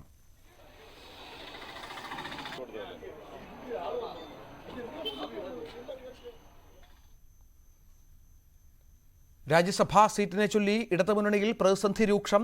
സീറ്റ് ആവശ്യത്തിൽ വിട്ടുവീഴ്ച വേണ്ടെന്ന് കേരള കോൺഗ്രസ് M നിലപാട് സ്വീകരിക്കുന്നു. കോട്ടയം മണ്ഡലത്തിലെ തോൽവിയുടെ പശ്ചാത്തലത്തിൽ കൂടിയാണ് നിലപാട് കടുപ്പിച്ചത്. CPIയും രാജ്യസഭാ സീറ്റ് ആവശ്യത്തിൽ കടുത്ത നിലപാടെടുത്തോടെ CPM നേതൃത്വമാണ് പ്രതിസന്ധിയിലായത്. CPM വിട്ടുവീഴ്ച ചെയ്താൽ പ്രതിസന്ധിയിൽ അയവുണ്ടാകുമെന്നതാണ് നിലവിലെ സാഹചര്യം. രാജ്യസഭയിലേക്ക് കേരളത്തിൽ നിന്ന് 3 ഒഴിവുകൾ ജൂലൈ 1-നാണ് നിലവിൽ വരുന്നത്. ആ ഒഴിവുകളിലേക്കുള്ള തെരഞ്ഞെടുപ്പാണ് നടക്കാൻ പോകുന്നത്. ഇന്ന് അതിൻ്റെ നാമനിർദ്ദേശ പത്രിക സമർപ്പണം ആരംഭിച്ചു. 13 വരെ പത്രിക സമർപ്പിക്കാം. ഇപ്പോഴത്തെ ഇടതുമുന്നണിയുടെ നിയമസഭയിലെ കക്ഷിയനുസരിച്ച് 2 പേർക്കാണ് അതിൽ ജയിക്കാനാകുന്നത്. ഒരെണ്ണം UDFനും ജയിക്കാനാകും. ആ 2 സീറ്റുകളിലേക്ക് ഇപ്പോൾ CPM സ്വാഭാവികമായും അവർ ഒരു സീറ്റ് എടുക്കുമെന്ന് ഏറെക്കുറെ ഉറപ്പാണ്. ബാക്കിയുള്ള ഒരു സീറ്റിലേക്കാണ് CPI, Kerala Congress M, RJD, NCP കക്ഷികൾ അവകാശവാദവുമായി രംഗത്തുള്ളത്. ഇതിൽ തന്നെ കേരള കോൺഗ്രസ് M ഒരു തരത്തിലും ഈ അവകാശവാദത്തിൽ നിന്ന് പിന്നോട്ടില്ല, വിട്ടുവീഴ്ചയില്ലെന്ന് വ്യക്തമാക്കുകയാണ്. കാരണം മുന്നണിയിലേക്ക് വരുമ്പോഴുള്ള സ്ഥിതി, അപ്പോൾ എത്ര സീറ്റ് മറ്റ് പദവികളൊക്കെ അതേപടി തുടരാമെന്ന ഉറപ്പ് CPM നൽകിയതാണെന്ന് കേരള കോൺഗ്രസ് M അവകാശപ്പെടുന്നു. അങ്ങനെയെങ്കിൽ അവർക്ക് ലോക്സഭയിലേക്ക് സ്വാഭാവികമായും മത്സരിച്ച് വിജയിക്കാൻ കോട്ടയത്ത് കഴിഞ്ഞില്ല. അതുകൊണ്ട് തന്നെ രാജ്യസഭാ സീറ്റ് കൂടി നഷ്ടപ്പെട്ടാൽ, പ്രത്യേകിച്ച് അവരുടെ ചെയർമാൻ ജോസ് കെ മാണി ആണിപ്പോൾ നിലവിലെ MP, അത് ഒഴിവരുമ്പോൾ രാജ്യസഭാ സീറ്റ് പോലും നഷ്ടപ്പെട്ടാൽ അവർക്ക് ലോക്സഭയിൽ പാർലമെന്റിൽ പ്രാതിനിധ്യമില്ലാതെ വരും. അത്തരമൊരു സാഹചര്യം അനുവദിക്കാനാകില്ല. അതുകൊണ്ട് തന്നെ ക്യാബിനറ്റ് പദവി പോലുള്ള CPMന്റെ വാഗ്ദാനങ്ങൾ സ്വീകരിക്കാൻ തയ്യാറല്ല എന്ന നിലപാടിലാണ് കേരള കോൺഗ്രസ് M ഉള്ളത്. പ്രതിസന്ധി അവിടെയാണ് CPMന് മുന്നിൽ രൂക്ഷമാകുന്നത്. CPIയും അതേ നിലപാട് CPMന് അറിയിച്ചു കഴിഞ്ഞു. തങ്ങൾക്ക് ഒരു സീറ്റ് അവകാശപ്പെട്ടതാണ്. തങ്ങളുടെ സംസ്ഥാന സെക്രട്ടറി, ദേശീയ സെക്രട്ടറി കൂടിയായ വിനോയ് വിശ്വത്തിന് ഒഴിവാണ് വരുന്നത്. അതുകൊണ്ട് തന്നെ സീറ്റില്ലാതെ മുന്നോട്ട് പോകാനാകില്ല. ഒന്നുകിൽ CPM അല്ലെങ്കിൽ കേരള കോൺഗ്രസും വിട്ടുവീഴ്ച ചെയ്യട്ടെ നിലപാടാണ് CPIക്കുള്ളത്. RJDയും മന്ത്രിസഭയിൽ പ്രാതിനിധ്യമില്ലാത്ത MLAമാരുള്ള ഏക പാർട്ടിയാണ് ഇടതുമുന്നണിക്കുള്ളിൽ RJD. അതുകൊണ്ട് തന്നെ അവർക്ക് ഈ സീറ്റ് വേണമെന്ന ആവശ്യം അവരും ശക്തമായി ഉന്നയിക്കുന്നു. NCP ആവശ്യമുണ്ടെങ്കിൽ അവർ ആ കടുത്ത നിലപാടിലേക്ക് ഈ ഘട്ടത്തിൽ പോകാനിടയില്ല. ഏതായാലും CPMൽ പ്രതിസന്ധി രൂക്ഷമാവുകയാണ്. എങ്ങനെ CPIയെയോ അല്ലെങ്കിൽ കേരള കോൺഗ്രസ് M അനുനയിപ്പിക്കുമെന്ന ചോദ്യമാണ് CPM നേതൃത്വത്തിന് മുന്നിലുള്ളത്. അനുനയത്തിന് 2 പേരും തയ്യാറല്ല. അങ്ങനെയെങ്കിൽ CPM വിട്ടുവീഴ്ച തയ്യാറാകുമോ എന്നാണ് വരും ദിവസങ്ങൾ അറിയേണ്ടത്. ലോക്സഭാ തെരഞ്ഞെടുപ്പേറ്റ വലിയ തിരിച്ചടിക്ക് പിന്നാലെ ഈ ഒരു പ്രതിസന്ധി കൂടി CPMനെ മുന്നിൽ വലിയ ഒരു ഭീഷണിയായി വളർന്നു വരികയാണ്. ശരി, രാജ്യസഭാ സീറ്റ് മുസ്ലിം ലീഗിന് തന്നെയുള്ളതാണെന്ന് PMA സലാം. ഇത് കോൺഗ്രസിന് വിട്ടുകൊടുക്കുന്നത് സാങ്കല്പികം മാത്രം. സംസ്ഥാന അധ്യക്ഷൻ പാണക്കാട് സാദിഖ് അലി ശിഹാബ് തങ്ങൾ വിദേശത്ത് നിന്നും എത്തിയാൽ ഉടൻ പ്രഖ്യാപനമുണ്ടാകും. രാജ്യസഭയിലേക്ക് പുതുമുഖമാകും. എന്നാൽ പരിഗണിക്കുന്നത് യുവാക്കളെ ആണോ എന്ന് പറയാനാകില്ലെന്നും PMA സലാം പറഞ്ഞു. രാജ്യസഭ മുസ്ലിം ലീഗിന് നിശ്ചയിച്ചു വെച്ചതാണ്. മുസ്ലിം ലീഗിന്റെ സ്ഥാനാർത്ഥിയെ ഏതാനും ദിവസങ്ങൾക്കകം ബഹുമാനപ്പെട്ട തങ്ങൾ പ്രഖ്യാപിക്കും. മുസ്ലിം ലീഗിന്റെ സ്ഥാനാർത്ഥിയെ ബഹുമാനപ്പെട്ട തങ്ങൾ മുതിർന്ന നേതാക്കന്മാരുമായൊക്കെ കൂടിയാലോചിച്ച് പ്രഖ്യാപിക്കും. അതാരായിരുന്നാലും പാർട്ടി ഏറ്റെടുക്കും. പുതുമുഖങ്ങൾക്കായിരിക്കും പ്രാധാന്യം. അങ്ങനെ പറഞ്ഞിട്ടുണ്ട്. പുതിയ ആളുകൾ ഉണ്ടാകണം എന്ന് പറഞ്ഞിട്ടുണ്ട്. പുതിയ ആള്, അതായത് യുവാവാണെന്നല്ല. അല്ല, പുതുമുഖം എന്ന് പറഞ്ഞാൽ യുവാവല്ലല്ലോ. ഈ പാർലമെന്ററി രംഗത്ത് ഇതുവരെ എത്താത്ത ആളുകളൊക്കെ പുതുമുഖങ്ങളാണ്. ആർത്ഥത്തിലായിരിക്കും തങ്ങൾ പറഞ്ഞിട്ടുണ്ടാകുക എന്നാണ് എൻ്റെ. സമസ്തയുടെ പേരിൽ ചിലരാണ് മുസ്ലിം ലീഗിനെതിരെ പ്രചാരണം നടത്തുകയെന്ന് മുസ്ലിം ലീഗ് സംസ്ഥാന general secretary PM S Salam. അവർക്കുള്ള മറുപടി ജനം നൽകിക്കഴിഞ്ഞു. അത്തരം വിമർശനം പാർട്ടിക്കെതിരെ നടത്തിയാൽ ഇനിയും മറുപടി പറയുക തന്നെ ചെയ്യുമെന്നും PM S Salam വ്യക്തമാക്കി. പാലക്കാട് ഉപതെരഞ്ഞെടുപ്പിൽ കോൺഗ്രസ് ആരെ കളത്തിലിറക്കും? VT ബൽറാം മത്സരിക്കാനുള്ള സാധ്യത കോൺഗ്രസ് കേന്ദ്രങ്ങൾ പങ്കുവെക്കുന്നു. ഷാഫി പറമ്പിലിന്റെ വിശ്വസ്തനായ രാഹുൽ മാങ്കൂട്ടത്തിൽ പരാജയപ്പെട്ട രമ്യ ഹരിദാസ് തുടങ്ങിയ പേരുകളും പരിഗണനയിലുണ്ടെന്നാണ് സൂചന. അതേസമയം BJP വലിയ പ്രതീക്ഷ വെക്കുന്ന ഉപതെരഞ്ഞെടുപ്പിൽ ശോഭാ സുരേന്ദ്രൻ, C കൃഷ്ണകുമാർ, പത്മജ വേണുഗോപാൽ ഇങ്ങനെ നിരവധി പേരുകൾ ചർച്ചയിലുണ്ട്. ഷാഫി പറമ്പിൽ ഒഴിഞ്ഞ സീറ്റിൽ വിജയത്തിൽ കുറഞ്ഞ ഒന്നും കോൺഗ്രസ് ചിന്തിക്കാനാവില്ല. 3ാം സ്ഥാനത്തുള്ള സീറ്റാണെങ്കിലും കരുത്തനെ തന്നെ കളത്തിലിറക്കാൻ ഇടതുമുന്നണിയും തയ്യാറാകും. ഇപ്പോൾ K സുധാകരൻ ആ വാർത്തയിലേക്ക് വരാം. K സുധാകരൻ മാധ്യമങ്ങളെ കാണുന്നു. K ബുള്ളറ്റിന്റെ കണ്ടശേഷം നിങ്ങളുടെ പറയുന്നത് ശരിയല്ല. ഇല്ല, അത് പെട്ടെന്ന് തന്നെ പരിഹരിക്കേണ്ട ഒരു വിഷയമല്ല. അതുകൊണ്ട് നീട്ടി കൊണ്ടുപോകണോ? അത് നോക്കാം. അതൊക്കെ രാഷ്ട്രീയം നമുക്കറിയാന്നേ. നിങ്ങളെല്ലാം നമ്മളെ പഠിപ്പിക്കല്ല. എപ്പോഴാണ് കത്തിവെക്കേണ്ടത്, എപ്പോഴാണ് കൊത്തേണ്ടുന്നത്, എപ്പോഴാണ് കയറേണ്ടത്, എപ്പോഴാണ് സ്റ്റിച്ച് ചെയ്യേണ്ടത്, അതൊക്കെ നമുക്കറിയാം. നമ്മൾ നല്ല ഓപ്പറേറ്റേഴ്സാണ് കേട്ടാ. അതൊക്കെ പാർട്ടി തീരുമാനിക്കേണ്ടതാണ്. ഏടെ വേണ്ടിക്കും അദ്ദേഹത്തെ മത്സരിപ്പിക്കാൻ നമുക്കെന്താ തടസ്സം? ഒന്നുമില്ല. എവിടെയും ആപ്റ്റാണ്. അവിടെ മാത്രമല്ല, എവിടെയും ആപ്റ്റാണ്. എത്ര സ്ഥാനമുണ്ട് നമുക്ക്? വരാൻ പോകുന്ന രാജ്യസഭയുണ്ട്, ഇതൊക്കെ ഇല്ലേ? നമ്മൾ സർവ്വസമ്പന്നന്മാരായി നിൽക്കുകയാണ്. എന്ത് പ്രശ്നം വന്നാലും ഫേസ് ചെയ്യാൻ സാധിക്കുന്ന എല്ലാ സാഹചര്യങ്ങളും നമ്മുടെ പാർട്ടിക്കകത്ത് ഇന്നുണ്ട്. നാളെ എനിക്ക് പറയാൻ കഴിയില്ല.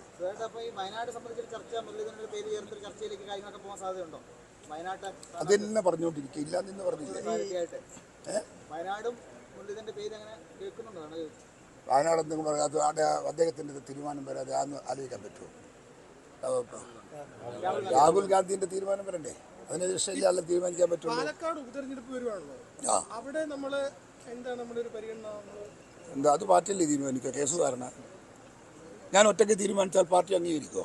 എന്നെ പാർട്ടി നിന്ന് പുറത്താക്കിക്കണം നിങ്ങൾക്ക്? അത് വരൂലേ? ഒരു ഇലക്ഷൻ വരുമ്പോൾ ഒരു സ്ഥാനാർത്ഥിയെ കുറിച്ചിട്ട് അഭ്യൂഹങ്ങൾ വരൂലേ? ഇതിലൊരു പുതിയ സംഭവമാണ്. പരിചയസമ്പത്തുള്ള ഒരാളെയാണല്ലോ, യുവാക്കളായിട്ടുള്ള ആൾക്കാരാണോ പാലക്കാട് കൂടുതലായിട്ട്? ഞാൻ നല്ല പരിചയസമ്പന്നനായ രാഷ്ട്രീയക്കാരനാണ്. കേസ് പാലക്കാട്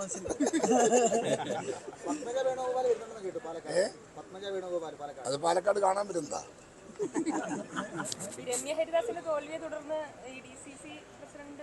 ഇത്തിരി പ്രശ്നങ്ങളുണ്ട്, ഒക്കെ ആലോചിക്കണം. എന്തായാലും അതിന് അവരുടെ പരാജയത്തിന്റെ കാരണത്തെക്കുറിച്ച് നമ്മൾ അന്വേഷണം തുടങ്ങി. അതിലെന്താ അന്വേഷിക്കാതിരിക്കാനൊന്നും സാധിക്കില്ല. പാർട്ടി എടുക്കുന്ന തീരുമാനം അംഗീകരിച്ചിട്ടില്ലെങ്കിൽ പാർട്ടിക്കകത്ത് ഉണ്ടാവില്ല. അതാരായാലും അതിനോട് സഹകരിക്കണം. സഹകരിച്ചവർ കൊടുക്കേണ്ട എവിഡൻസ് കൊടുക്കണം. അതിനനുസരിച്ച് പാർട്ടി തീരുമാനമെടുക്കും. ആ തീരുമാനത്തിൻ്റെ പുറത്ത് നടപടി ഉണ്ടാവും. അതൊക്കെയാണ് പാർട്ടിയുടെ സിസ്റ്റം. അതിവിടെയും ഉണ്ടാവും. തൃശ്ശൂരിൽ നടപടി ഉണ്ടാവുമോ? തൃശ്ശൂരിൽ നടപടി ഉണ്ടാവുമോ? അതിലെന്തെങ്കിലും തെറ്റുണ്ടെങ്കിൽ നടപടി ഉണ്ടാവും. അന്വേഷണത്തിൽ റിപ്പോർട്ട് വേണ്ടേ? അന്വേഷിക്കുന്ന റിപ്പോർട്ട് വന്നാൽ അതിനകത്ത് നടപടി എടുക്കേണ്ട കുറ്റങ്ങളുണ്ടെങ്കിൽ നടപടി എടുക്കും. പ്രാഥമികമായിട്ടുള്ള വിലയിരുത്തൽ നടത്തിയിട്ടുണ്ടാവുമല്ലോ തൃശ്ശൂർ ഉൾപ്പെടെയുള്ള സ്ഥലങ്ങളിൽ. അതിലെന്തെങ്കിലും തരത്തിലുള്ള വീഴ്ച സംഭവിച്ചു എന്നുള്ളൊരു കണ്ടെത്തലുണ്ടോ? പ്രാഥമികമായിട്ടുള്ള ഒരു വിലയിരുത്തൽ അങ്ങനെയൊന്നും ഞങ്ങൾക്ക് അങ്ങനെ റിപ്പോർട്ട് കിട്ടിയിട്ടില്ല. പക്ഷേ അവിടുത്തെ ജില്ലാ തലത്തിൽ അതൊക്കെ നടത്തിയിട്ടുണ്ട്. പക്ഷേ നമുക്ക് പരിശോധിച്ചാലേ മനസ്സിലാവും. എല്ലാത്തിനും ഫിറ്റാണ് അദ്ദേഹം. He is fit for every post. We proud of Mr Muraleedharan. ഏത് പോസ്റ്റ് കൊടുത്താലും മുരളി ആ പോസ്റ്റ് ഭംഗിയായി കൊണ്ടു നടക്കും. ഞങ്ങളെ വിശ്വാസമാണ്. അതും കൊടുക്കും വേണ്ടി വന്നാൽ ഒരു തർക്കവും ഇല്ല. എന്താ മുരളിക്ക് KPC പ്രസിഡന്റ് ആയിക്കൂടെ? നേരത്തെ ആയിട്ടില്ലേ? അതിലൊന്നും തർക്കമൊന്നുമില്ല. അതിനൊന്നും സുധാരൻ ഭംഗിയില്ല ഒരിക്കലും. അപ്പൊ ശരി, നമുക്ക് കാണാം. ഇത്ര പറഞ്ഞൊന്നും ഒറ്റ കാര്യല്ലേ? കേരള കോൺഗ്രസ് എമ്മിനെ തിരികെ എത്തിക്കണം പണ്ടേ കേസ് പറഞ്ഞതാണ്. അത് UDF തലത്തിൽ ചർച്ച നടത്തിയെടുക്കേണ്ട ഒരു തീരുമാനം. കേസുകാരൻ മാത്രം എടുക്കേണ്ട തീരുമാനമല്ല. കേരള കോൺഗ്രസ്സുകാരെ ഞങ്ങളെ കൂടെ കൊണ്ടുവരണമെന്ന് വ്യക്തിപരമായി എനിക്ക് അഭിപ്രായമുണ്ട്. അഭിപ്രായം ഞാൻ ഇപ്പോഴും ഇവിടെയും എക്സ്പ്രസ് ചെയ്യും. വാതിൽ തുറന്നു വെച്ചിട്ടുണ്ട്. അത് വാതിൽ ഞാൻ ഒറ്റക്ക് തുറക്കില്ല. ഒറ്റക്ക് തുറക്കാൻ പറ്റൂല. പക്ഷെ കൂട്ടായി തുറക്കും. കൂടെ വേണം. നമുക്ക് കേരള കോൺഗ്രസ് അല്ല, നമുക്ക് KM മാണിയാണ്. നമ്മുടെ ഈ ഐക്യജനാധിപത്യ മുന്നണി കേരളത്തിൽ അത് നട്ടുപിടിപ്പിച്ച് വളർത്തിയെടുത്ത കരുത്തരായ നേതാക്കളിൽ ഒരാളാണ് KM Mani. We cannot forget him.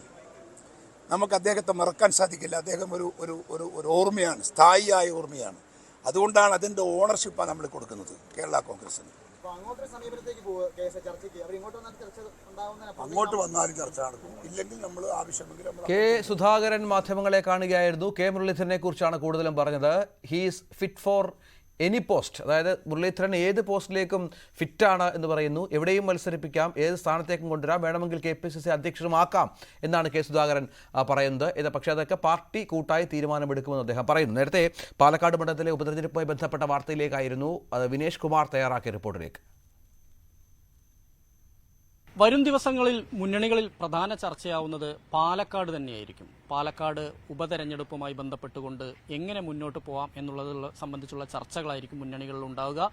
ഇതിൽ യു ഡി എഫിൽ പ്രധാനമായും VT ബൽറാമിൻ്റെയും രാഹുൽ മാങ്കൂട്ടത്തിൻ്റെയും എല്ലാം തന്നെ പേരുകളാണ് സ്ഥാനാർത്ഥി പട്ടികയിൽ വരിക. എന്തായാലും അതിൻ്റെ ഒരു സാധ്യത എന്തായാലും വരും ദിവസങ്ങളിൽ അത് പരിശോധിക്കും. UDF അത് പരിശോധിക്കാൻ തന്നെയാണ് തീരുമാനം. മറ്റൊന്ന് BJP ആണ്. BJPക്ക് വലിയ സ്വാധീനമുള്ള ഒരു സ്ഥലം കൂടിയാണ് പാലക്കാട്.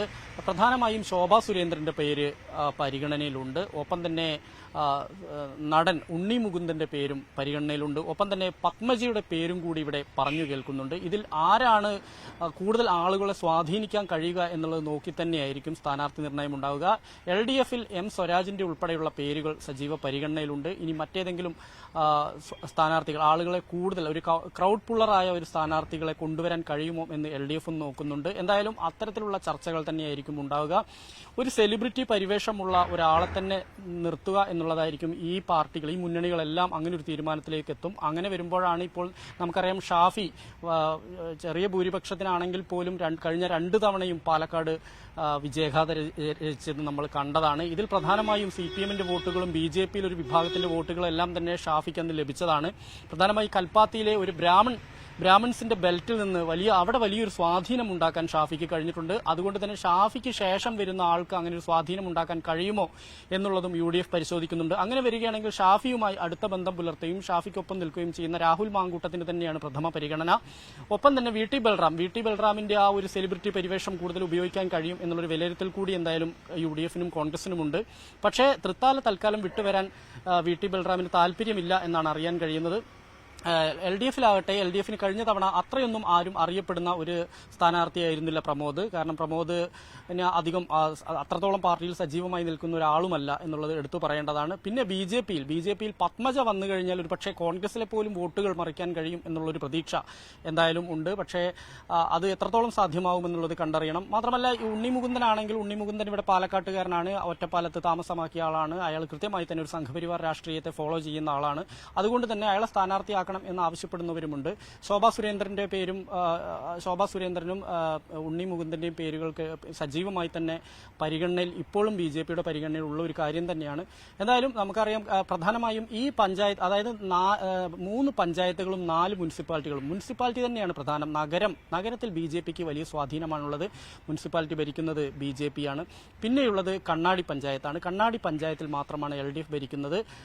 പിരായിരിയിലും മാത്തൂരിലും ഈ 2 പഞ്ചായത്തുകൾ UDFന്റെ കയ്യിലാണ്. പ്രത്യേകിച്ച് പിരായിരി, ഇവിടെ മുസ്ലിം ന്യൂനപക്ഷങ്ങൾക്ക് വലിയ സ്വാധീനമുള്ള ഒരു സ്ഥലം കൂടിയാണ്. ഇതെല്ലാം പരിഗണിക്കുമ്പോൾ വിജയസാധ്യതയുണ്ട് എന്നുള്ള ഇപ്പോഴത്തെ ഈ ഒരു ട്രെൻഡ് കൂടെ വെച്ച് നോക്കുമ്പോൾ കഴിഞ്ഞ അടുത്ത 6 മാസത്തിനകം തെരഞ്ഞെടുപ്പ് നടത്തിയാൽ വിജയപ്രതീക്ഷയുണ്ട് എന്ന് തന്നെയാണ് UDF കേന്ദ്രങ്ങൾ പറയുന്നത്. പക്ഷേ BJPക്കാകട്ടെ വ്യക്തമായ സ്വാധീനമുള്ളത് കൊണ്ട് തന്നെ കഴിഞ്ഞ തവണ ഷാഫിക്ക് കിട്ടിയതുപോലെ ആയിരിക്കില്ല ഇനിയൊരു സ്ഥാനാർത്ഥിക്ക്. അതുകൊണ്ട് തന്നെ തങ്ങൾക്ക് പിടിയിലൊതുക്കാൻ കഴിയും എന്ന് BJP വിശ്വസിക്കുന്നു. എന്നാൽ 2 വിഭാഗത്തിന് അപ്പുറത്തേക്ക് LDFന് കുറച്ചുകൂടെ മികച്ച സ്ഥാനാർത്ഥിയും ജനപ്രീതിയുള്ള ഒരു സ്ഥാനാർത്ഥിയെ നിർത്തുകയാണെങ്കിൽ മണ്ഡലം ഈസിയായി കിട്ടും. ആ ഒരു ഇപ്പോഴത്തെ ഒരു സാഹചര്യമായിരിക്കില്ല അപ്പോഴെന്നും CPMും കരുതുന്നുണ്ട്. എന്തായാലും നമുക്ക് വരും ദിവസങ്ങളിൽ അതിന്റെ ചർച്ചകൾ തന്നെ ഉണ്ടാവും. അതിൽ ആരായിരിക്കും സ്ഥാനാർത്ഥി, എങ്ങനെയായിരിക്കും മത്സരം എന്നുള്ളത് സംബന്ധിച്ച് ഇനി 6 മാസക്കാലം അതിന്റെ ചർച്ചകൾ സജീവമായിരിക്കും. ശരി, വിനേഷ് കുമാർ തയ്യാറാക്കിയ റിപ്പോർട്ടാണ് കണ്ടത്. മറ്റൊരു വാർത്തയിലേക്ക് പോയാൽ BDJSനെ NDAയിൽ നിന്ന് പുറത്താക്കണമെന്ന് BJP നേതാവ് PC ജോർജ്. കോട്ടയം മണ്ഡലത്തിൽ തുഷാർ വെള്ളാപ്പള്ളിയുടെ പ്രകടനം മോശമായ പശ്ചാത്തലത്തിൽ കൂടിയാണ് PC ജോർജിന്റെ പ്രതികരണം. അനിൽ ആന്റണിക്കെതിരെയും കടുത്ത വിമർശനമുണ്ട്. കെട്ടിയിറക്കിയ സ്ഥാനാർത്ഥിയായിരുന്നു അനിൽ ആന്റണിയെന്നും ഇത്തരം സ്ഥാനാർത്ഥികളെ കൊണ്ട് വിജയിച്ചു കയറാൻ കഴിയില്ലെന്നും PC ന്യൂസ് 18നോട് പറഞ്ഞു. എന്തായാലും തെരഞ്ഞെടുപ്പ് ഫലം വന്നതിന് പിന്നാലെയാണ് BDJSനെതിരെ കടുത്ത വിമർശനവുമായി BJP നേതാവ് PC ജോർജ് രംഗത്ത് വന്നത്. കോട്ടയത്തടക്കം കിട്ടിയ വോട്ടുകൾ ചൂണ്ടിക്കാണിച്ചുകൊണ്ടാണ് PC ജോർജിന്റെ വിമർശനം. BDJSനെ മുന്നണിയിൽ നിന്നും പുറത്താക്കണമെന്ന കടുത്ത നിലപാട് പോലും എടുത്തു. SNDP യോഗവുമായി നല്ല ബന്ധമുണ്ടാക്കണം, അതിനപ്പുറത്തേക്ക് BDJSനെ കൊണ്ട് BJPക്ക് യാതൊരു ഗുണവുമില്ല എന്നാണ് PC ജോർജ് ചൂണ്ടിക്കാട്ടുന്നത്. തുഷാർ അല്ല കഴിഞ്ഞോളം ഇന്നിപ്പം കോട്ടയത്ത് കിട്ടിയ സീറ്റില്ലേ, ആ വോട്ട് എത്രയാ? ആ വോട്ടിനൊക്കെ ചെറിയൊരു വർധനം ഉണ്ടായിട്ടുണ്ട്. 10,000 വോട്ട്. അപ്പോൾ വർത്താനം പറഞ്ഞിട്ട് കാര്യമുണ്ടോ? ആ 10,000 വോട്ടാണ് SNDPയുടെ എന്ന് പറഞ്ഞ് നാണം വേണ്ടേ? എന്തിനാണ് ഈ NDAയുടെ ഘടകകക്ഷിയെന്ന് പറയുന്നത്? അതായത് ഈഴവരുടെ മാർപ്പാപ്പയാണെന്ന് പറഞ്ഞുകൊണ്ട് നടക്കുന്ന ഇന്ന് സ്ഥാനാർത്ഥി എത്ര കോടി രൂപ അടിച്ചു പൊളിച്ചു, എന്നിട്ട് എവിടെ പോയി? എന്നെ കയറ്റണമെന്നാണ് പറഞ്ഞത്. അതുകൊണ്ട് ഞാൻ പറഞ്ഞ ഒന്നും മിണ്ടുന്നില്ല, എനിക്ക് മിണ്ടത്തില്ല. അയക്കിടക്ക് എതികേടുന്നല്ല. അയാൾ NDAയുടെ നേതാവാണെന്ന് വേണമെങ്കിട്ട് ആകപ്പാടെ അയക്ക് SNDP കിട്ടിയ വോട്ട് 10,000. 5 ലക്ഷം വോട്ടുണ്ട്, 4.5 ലക്ഷം ഈഴ വോട്ടുള്ളിടത്ത് ഈ ഗതികേട്. ഈ BDJSനെ മുന്നണിയിൽ നിന്നേ കളയണമെന്ന് എൻ്റെ അഭിപ്രായം. പച്ചയ്ക്ക് ഞാൻ പറയുക, വല്ല കാര്യമുണ്ട്? എന്തിനീ BDJS മനുഷ്യൻ വല്ലതും ഉണ്ടോ? SNDPയായിട്ട് നല്ല ബന്ധപ്പെടാൻ ഉണ്ടാക്കണം. SNDP ഈഴവ സമുദായം നല്ല ശക്തമാണ് കേരളത്തിൽ. ആ സമുദായമായിട്ട് നല്ല ബന്ധം സ്ഥാപിച്ച് BJP പോകണം. അതിലൂടെ അല്ല BDJS പറഞ്ഞ ഒരു കുറുക്കനും കിട്ടുകയില്ല. പത്തനംതിട്ടയിലെ തെരഞ്ഞെടുപ്പ് തോൽവിയെക്കുറിച്ചും PC ജോർജ് തന്റെ വിലയിരുത്തൽ നടത്തുന്നു. അനിൽ ആന്റണിയെ പെട്ടെന്ന് കെട്ടിയിറക്കിയ സ്ഥാനാർത്ഥി എന്ന വിശേഷണം അദ്ദേഹം നൽകുകയാണ്. അനിൽ ആന്റണി നല്ലൊരു ആളായിരുന്നു, പക്ഷെ അദ്ദേഹത്തിന് പ്രസംഗിക്കാനടക്കം പല ബുദ്ധിമുട്ടുകളും ഉണ്ട്. പക്ഷേ എന്നിരുന്നാൽ തന്നെയും ഈ പെട്ടെന്ന് സ്ഥാനാർത്ഥിയെ പരിചയപ്പെടുത്താൻ കഴിഞ്ഞില്ല. പൂഞ്ഞാറിലടക്കം വിവിധ പഞ്ചായത്തുകളിൽ മികച്ച മുന്നേറ്റം ഉണ്ടാക്കിയിട്ടുണ്ട്. പക്ഷേ K സുരേന്ദ്രനോ PS ശ്രീധരൻപിള്ളയോ ആയിരുന്നെങ്കിൽ പത്തനംതിട്ടയിൽ ജയിക്കാമായിരുന്നു എന്നാണ് അദ്ദേഹം ചൂണ്ടിക്കാട്ടുന്നത്. പത്തനംതിട്ട താഴെ പോയി സമ്മതിച്ചു. ഞാൻ ഉദാഹരണം ചെയ്യുന്ന പൂഞ്ഞാർ MLA എന്നതിലും ഞാൻ ജോലി ചെയ്യുന്ന തെറനാട് പഞ്ചായത്ത് ഈ അനിലാണ് 2ാം സ്ഥാനത്ത്. അവിടെ കണ്ടിട്ടുള്ള ജനവിൽ എന്നിട്ട് 2ാം സ്ഥാനത്ത് വരുത്തി. പൂഞ്ഞാർ 1ാം സ്ഥാനത്ത്, നമ്മൾ പൂഞ്ഞാർ തെക്കക്കര 2ാം സ്ഥാനത്താണ്, തീക്കോയി 2ാം സ്ഥാനത്താണ്. ആ നിലയിലേക്ക് ഈ മേഖല ഉയർത്താൻ നമുക്ക് പറ്റി. പക്ഷേ മുണ്ടക്കൈ ഉൾപ്പെടെ ആ മേഖല മുഴുവൻ തകർന്നു പോയി.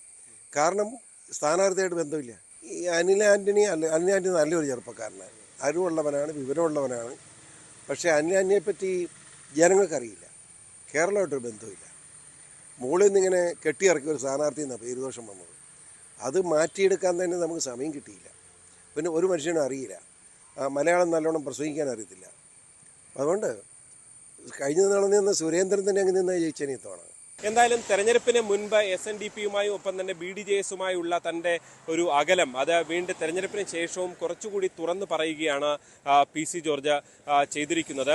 ഫലത്തിൽ കോട്ടയത്തടക്കം BDJS ഉണ്ടായിരിക്കുന്ന ഒരു വോട്ട് ചോർച്ച കഴിഞ്ഞ 2016 നിയമസഭാ തെരഞ്ഞെടുപ്പിൽ ഉൾപ്പെടെ കിട്ടിയ വോട്ടുകൾ കിട്ടാതിരുന്നത് BJP നേതൃത്വത്തെയും ഫലത്തിൽ പ്രാദേശികമായും ഞെട്ടിച്ചിട്ടുണ്ട്. BJP വോട്ടുകൾ കൃത്യമായി കിട്ടിയിട്ടുണ്ട് എന്നാണ് അവർ ബൂത്ത് കണക്കുകൾ ചൂണ്ടിക്കാട്ടി എടുത്തു പറയുന്നത്. പക്ഷേ BDJSന് പ്രതീക്ഷിച്ച വോട്ടുകൾ കിട്ടിയില്ല. 45,000-ഓളം വോട്ടുകൾ വൈക്കത്തടക്കം കിട്ടുമെന്നായിരുന്നു BDJS നേതൃത്വത്തിന്റെ ഒരു വിലയിരുത്തൽ BJP അറിയിച്ചിരുന്നത്. പക്ഷേ ആകെ കിട്ടിയത് 25,000-ഓളം വോട്ടുകൾ മാത്രമാണ് എന്നവർ ചൂണ്ടിക്കാണിക്കുകയാണ്. BJP വോട്ടുകൾ കൂടി ചേരുമ്പോൾ ഇത് വളരെ കുറഞ്ഞുപോയി എന്നാണ് അവർ ചൂണ്ടിക്കാണിക്കുന്നത്. എന്തായാലും ഫലത്തിൽ PC ജോർജിന്റെ ഒരു വിമർശനത്തെ തള്ളുക എന്നുള്ളതിനപ്പുറത്തേക്ക് BDJS നേതൃത്വവും എടുക്കുന്ന നിലപാടുകളും ഇക്കാര്യത്തിൽ പ്രധാനപ്പെട്ടതാണ്. BJP നേതൃത്വവും BDJSന്റെ വോട്ടുകൾ എവിടെ പോയി എന്ന ചർച്ചയിലേക്ക് കടക്കുമെന്ന കാര്യത്തിൽ യാതൊരു സംശയവുമില്ല. പ്രത്യേകിച്ച് ചാലക്കുടിയിലടക്കം BDJS 4ാം സ്ഥാനത്ത് പോയ ഒരു സാഹചര്യം കൂടി നിലനിൽക്കുന്നുണ്ട്. സംസ്ഥാനത്തൊട്ടാകെ മുന്നേറ്റം ഉണ്ടാക്കുമ്പോഴാണ് ഈ തിരിച്ചടി ചാലക്കുടിയിലടക്കം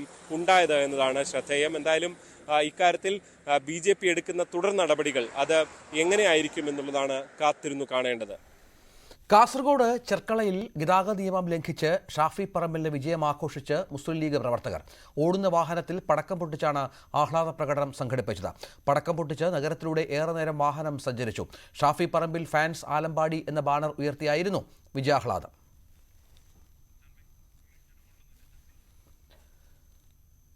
തമിഴ്നാട്ടിൽ തുടർച്ചയായ രണ്ടാം തെരഞ്ഞെടുപ്പിലും കനത്ത തോൽവി ഏറ്റുവാങ്ങിയതോടെ AIADMKക്കെതിരെ വിമർശനം ശക്തം. എടപ്പാടി പളനിസ്വാമിക്കും ഒ പനീർശെൽവത്തിനും ശശികല തുറന്ന കത്തെഴുതി. ഇനിയും ഒത്തൊരുമയോടെ പോയില്ലെങ്കിൽ ഒരിക്കലും തിരിച്ചുവരാൻ കഴിയില്ലെന്ന് ശശികല ഓർമ്മപ്പെടുത്തി. MG മിഥുൻ ചേരുന്നു. മിഥുൻ, എന്താണ് തമിഴ്നാട് രാഷ്ട്രീയത്തിലെ AIADMKയുടെ പുതിയ നീക്കം?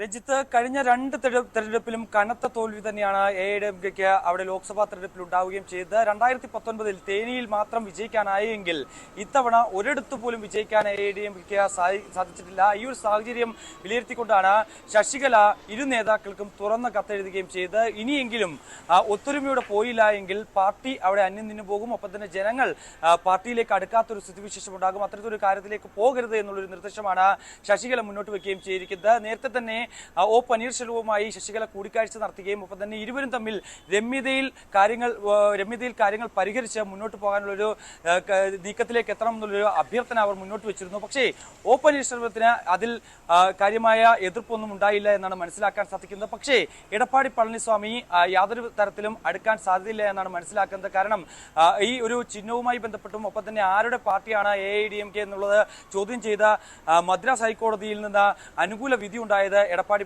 പളനിസ്വാമിക്ക് തന്നെയാണ്. അതുകൊണ്ട് തന്നെ ഒ പനീർശെൽവവുമായി ഒരു തരത്തിലുള്ള ഒരു രമ്യതയിൽ പരിഹരിച്ച് മുന്നോട്ട് പോകാൻ സാധിക്കില്ല എന്നൊരു നിലപാടിൽ തന്നെ ഉറച്ചു നിൽക്കുകയാണ് എടപ്പാടി പളനിസ്വാമി എന്നുള്ളത് തന്നെയാണ്. OPS EPS പക്ഷം തമ്മിലുള്ള ഒരു ഭിന്നത അത് വലിയ രീതിയിൽ തന്നെ തമിഴ്നാട്ടിൽ നിലനിൽക്കുന്നു. എന്തായാലും വരാൻ പോകുന്ന ഇനിയുള്ള നിയമസഭാ തെരഞ്ഞെടുപ്പിലേക്കൊക്കെ വരുമ്പോൾ തന്നെ ഒരുമിച്ച് പോയില്ല എങ്കിൽ, ഇപ്പോഴും NDAയുമായി സഖ്യത്തില്ല എന്നുള്ളതാണ് ഏറ്റവും ശ്രദ്ധേയമായിട്ടുള്ള കാര്യം. ഒരുമിച്ച് പോയില്ല എങ്കിൽ നിയമസഭാ തെരഞ്ഞെടുപ്പിലും കനത്ത തിരിച്ചടി ഉണ്ടാകും. അതുകൊണ്ട് തന്നെ പാർട്ടി കൂടിയാലോചിച്ച് AIADMKയുടെ മുന്നേറ്റത്തിന് വേണ്ടി ഒത്തൊരുമയോടെ മുന്നോട്ട് പോകണമെന്നുള്ള ആവശ്യമാണ് ശശികല ഇപ്പോൾ ഈ തുറന്ന കത്തിലൂടെ ഉയർത്തിക്കാട്ടുന്നത്. എന്തായാലും ഇത് സംബന്ധിച്ച് നാളെ ഒരു നിർണായക യോഗം ഇരുപക്ഷത്തും സംബന്ധിച്ചുള്ള ഡ്രൈവിംഗ് ലൈസൻസ് ടെസ്റ്റ് പരിഷ്കരണത്തിൽ ഗതാഗത മന്ത്രിക്കെതിരെ CITU 10-ാം തീയതി മുതൽ സെക്രട്ടേറിയറ്റിന് മുന്നിൽ അനിശ്ചിതകാല ധർണ പ്രഖ്യാപിച്ചു. ഗതാഗത മന്ത്രി പച്ചക്കള്ളം പറയുകയാണെന്നും യോഗത്തിൽ അംഗീകരിക്കാത്ത കാര്യങ്ങൾ അംഗീകരിച്ചെന്ന് മന്ത്രി പറഞ്ഞു നടക്കുന്നുവെന്നുമാണ് ആരോപണം. VV വിനോദ് ചേരുന്നു. വിനോദ്, എന്താണ് CITUയുടെ പുതിയ വിമർശനം മന്ത്രിക്കെതിരെ? രഞ്ജിത്ത്, വീണ്ടും CITU മന്ത്രിക്കെതിരെ രംഗത്തെത്തുന്നു. ഗണേഷ് കുമാറിനെതിരെ രൂക്ഷമായ വിമർശനമാണ് നേതൃത്വം ഉന്നയിക്കുന്നത്. മന്ത്രി പച്ചക്കള്ളം പറയുന്നുവെന്നാണ്. നേരത്തെ യോഗം ചേർന്നിരുന്നു. ഇതിൻ്റെ അടിസ്ഥാനത്തിൽ ചില സമവായ തീരുമാനങ്ങൾ ഉണ്ടായി.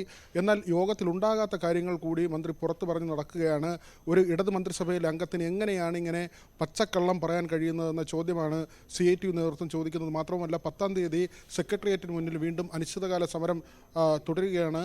അതോടൊപ്പം തന്നെ മന്ത്രി ഈ മിനിറ്റ്സിലെ കാര്യങ്ങൾ, അത് അറ്റൻഡൻസായി ഒപ്പുവെച്ച രേഖയിലെ ഒപ്പുകൾ മിനിറ്റ്സിന് താഴെ വെട്ടിയൊട്ടിച്ചു എന്ന് പോലും സംശയിക്കുന്നു. ആ തരത്തിൽ ഗണേഷ് കുമാറിനെതിരെയുള്ള വിമർശനങ്ങൾ CITU നേതൃത്വം ഉന്നയിക്കുകയാണ്. നേരത്തെ സംസ്ഥാന സർക്കാർ തന്നെ ഈ വിഷയത്തിൽ ഇടപെടുകയും ഇളമരം കരീം ഉൾപ്പെടെ മുതിർന്ന നേതാക്കൾ ഈ വിഷയത്തിൽ ചർച്ച ചെയ്തതുമാണ്. എന്നാൽ വീണ്ടും ഒരു ഏറ്റുമുട്ടലിൻ്റെ പാതയിലേക്ക് കാര്യങ്ങൾ പോവുകയാണ്. 10-ന് സെക്രട്ടേറിയറ്റിന് മുന്നിൽ CITU നേതൃത്വത്തിൽ ഗതാഗത മന്ത്രിക്കെതിരെ സമരം നടത്താനാണ്, അനിശ്ചിതകാല സമരം നടത്താനാണ് നേതൃത്വത്തിൻ്റെ തീരുമാനം. രഞ്ജിത്ത്, ശരി. VV വിനോദാണ് വിവരങ്ങൾ പങ്കുവച്ചത്. സ്കൂൾ വാഹനങ്ങളുടെ ഡ്രൈവർമാരുടെ നിയമനത്തിൽ കർശന മാർഗനിർദ്ദേശവുമായി ഗതാഗത വകുപ്പ്. മദ്യപിച്ച് വാഹനം ഓടിച്ച അവരെ അടക്കം ഈ വിഷയത്തിൽ പ്രതി ചേർക്കും എന്നാണ്. അവരെ ഡ്രൈവർമാരായി നിയമിക്കാൻ പാടില്ല എന്നും നിർദ്ദേശത്തിൽ പറയുന്നുണ്ട്. ദേശീയ വാർത്തകളുമായി ഇനി ഷംന ചേരും. ഷംന, ദേശീയതലത്തിൽ തെരഞ്ഞെടുപ്പുമായി ബന്ധപ്പെട്ട വാർത്തകൾ, സർക്കാർ രൂപീകരണവുമായി ബന്ധപ്പെട്ട വാർത്തകൾ നമ്മൾ ചർച്ചയാക്കിയിരുന്നു. മറ്റെന്തൊക്കെ പ്രധാന സംഭവവികാസങ്ങളുണ്ട് ഇന്ന്? ജലക്ഷാമം രൂക്ഷമായ ഡൽഹിയെ സഹായിക്കാൻ 137 ക്യൂസെക്സ് മിച്ചജലം തുറന്നുവിടാൻ ഹിമാചൽ പ്രദേശ് സർക്കാരിന് സുപ്രീം കോടതി നിർദ്ദേശം. ജൂൺ 7-ന് വെള്ളം തുറന്നുവിടാനും ഹരിയാനയെ മുൻകൂട്ടി അറിയിക്കാനുമാണ് നിർദ്ദേശിച്ചത്. മിച്ചജലം ഹത്നികുണ്ട് ബാരേജിലേക്കും ഡൽഹിയിലെ വസീറാബാദിലേക്കും ഒഴുക്കിവിടാൻ ഹരിയാനയ്ക്കും നിർദ്ദേശം നൽകിയിട്ടുണ്ട്. ഹത്നികുണ്ടിൽ നിന്നുള്ള വെള്ളം അപ്പർ യമുന റിവർ ബോർഡ് അളക്കും. അതിശൈത്യത്തെ തുടർന്ന് ഹിമാലയൻ പർവ്വത മേഖലയിൽ 9 പേർ മരിച്ചു. ട്രെക്കിങ്ങിന് പോയ കർണാടക സ്വദേശികളാണ് മരിച്ചത്. മൃതദേഹങ്ങൾ സുരക്ഷാസേന ഡെറാഡൂണിൽ എത്തിച്ചു. ട്രെക്കിങ്ങിന് പുറപ്പെട്ട 22 അംഗ സംഘത്തിൽ ബാക്കിയുള്ളവർക്കായി രക്ഷാപ്രവർത്തനം തുടരുകയാണ്. സുവർണ ക്ഷേത്രത്തിൽ ഖലിസ്ഥാൻ പ്രതിഷേധം. ഓപ്പറേഷൻ ബ്ലൂ സ്റ്റാറിന്റെ 40ാം വാർഷിക വേളയിലാണ് പ്രതിഷേധം. ബിന്ദ്രൻവാലയുടെ പോസ്റ്ററുകൾ ഉയർത്തിപ്പിടിച്ചും ഖലിസ്ഥാൻ അനുകൂല മുദ്രാവാക്യങ്ങൾ വിളിച്ചുമാണ് രാവിലെ മുതൽ സുവർണക്ഷേത്ര പരിസരത്ത് പ്രതിഷേധം തുടങ്ങിയത്.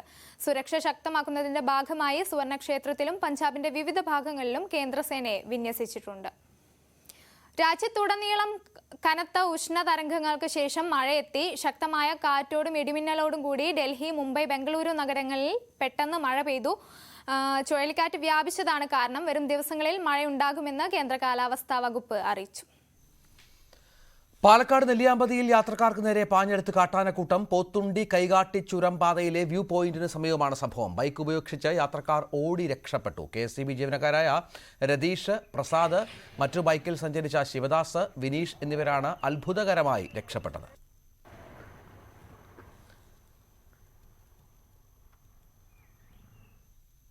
പത്തനംതിട്ട കോന്നി കല്ലേലിയിൽ ജനവാസ മേഖലയിൽ കാട്ടാനകൾ ഇറങ്ങി. പുലർച്ചെയാണ് കാട്ടാനകൾ ജനവാസ മേഖലയിൽ ഇറങ്ങിയത്. എസ്റ്റേറ്റ് ജീവനക്കാരും നാട്ടുകാരും ചേർന്ന് കാട്ടാനകളെ തുരത്തി ഓടിച്ചു. വനംവകുപ്പ് നടപടി സ്വീകരിക്കുന്നതിനാണ് നാട്ടുകാരുടെ പരാതി.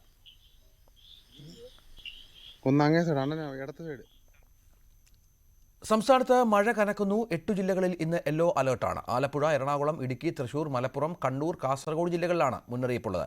ജൂൺ 18 വരെ ഒറ്റപ്പെട്ട ഇടങ്ങളിൽ മഴ കനക്കും എന്നും കാലാവസ്ഥാ കേന്ദ്രം അറിയിച്ചു. ഇന്ത്യൻ ഫുട്ബോൾ ഇതിഹാസം സുനിൽ ഛേത്രിക്ക് ഇന്ന് അവസാന രാജ്യാന്തര മത്സരം. രാത്രി 7-ന് കുവൈറ്റിനെതിരെയാണ് യോഗ്യതാ മത്സരം. കൊൽക്കത്ത സോൾട്ട് ലേക്ക് സ്റ്റേഡിയമാണ് വിടവാങ്ങൽ പോരാട്ടത്തിന് വേദിയാകുന്നത്. 19 വർഷത്തെ അന്താരാഷ്ട്ര കരിയറിനാണ് ഈ മത്സരത്തോടെ വിരാമമാവുക. മറ്റു ചില വാർത്തകളിലേക്ക് പോയാൽ സ്വർണം വെള്ളി നിരക്കുകൾ. കവിത ഗോൾഡ് ആൻഡ് ഡയമണ്ട്സ് ഇന്നത്തെ സ്വർണം വെള്ളി നിരക്കുകൾ നിങ്ങൾക്കായി സമർപ്പിക്കുന്നത്. വലിയ സ്വപ്നങ്ങൾ, വലിയ സന്തോഷങ്ങൾ, വലിയ collection. Kavitha gold and diamonds. സ്വർണം 22 ക്യാരറ്റ് ഗ്രാമിന് 6715, പവന് 53,720. സ്വർണം 18 ക്യാരറ്റ് 5600, പവന് 44,800. വെള്ളി ഗ്രാമിന് 97, കിലോയ്ക്ക് 97,000. കവിത ഗോൾഡ് ആൻഡ് ഡയമണ്ട്സ് ഇന്നത്തെ സ്വർണം വെള്ളി നിരക്കുകൾ നിങ്ങൾക്കായി സമർപ്പിക്കുന്നത്. വലിയ സ്വപ്നങ്ങൾ, വലിയ സന്തോഷങ്ങൾ, വലിയ collection. Kavitha gold and diamonds. പത്തനംതിട്ടയിൽ ഫോറസ്റ്റ് ഉദ്യോഗസ്ഥരെ CPM പ്രവർത്തകർ ആക്രമിച്ചുവെന്ന് പരാതി. കൊച്ചുകോയിക്കലിലാണ് വനിതാ ഉദ്യോഗസ്ഥരെ അടക്കം ആക്രമിച്ചത്. 4 ഉദ്യോഗസ്ഥർക്ക് പരിക്കേറ്റു. CPM പ്രാദേശിക നേതാവ് ജോക്കബ് വളയംപള്ളിയുടെ നേതൃത്വത്തിലായിരുന്നു ആക്രമണം. ദൃശ്യങ്ങളടക്കം നൽകിയിട്ടും പോലീസ് കേസെടുക്കുന്നില്ല എന്നും ആരോപണമുണ്ട്.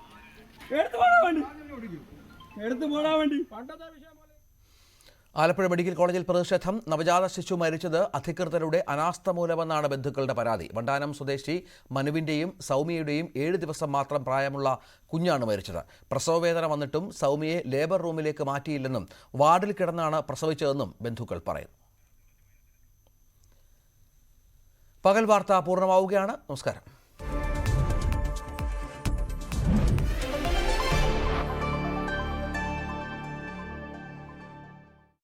ആലോചി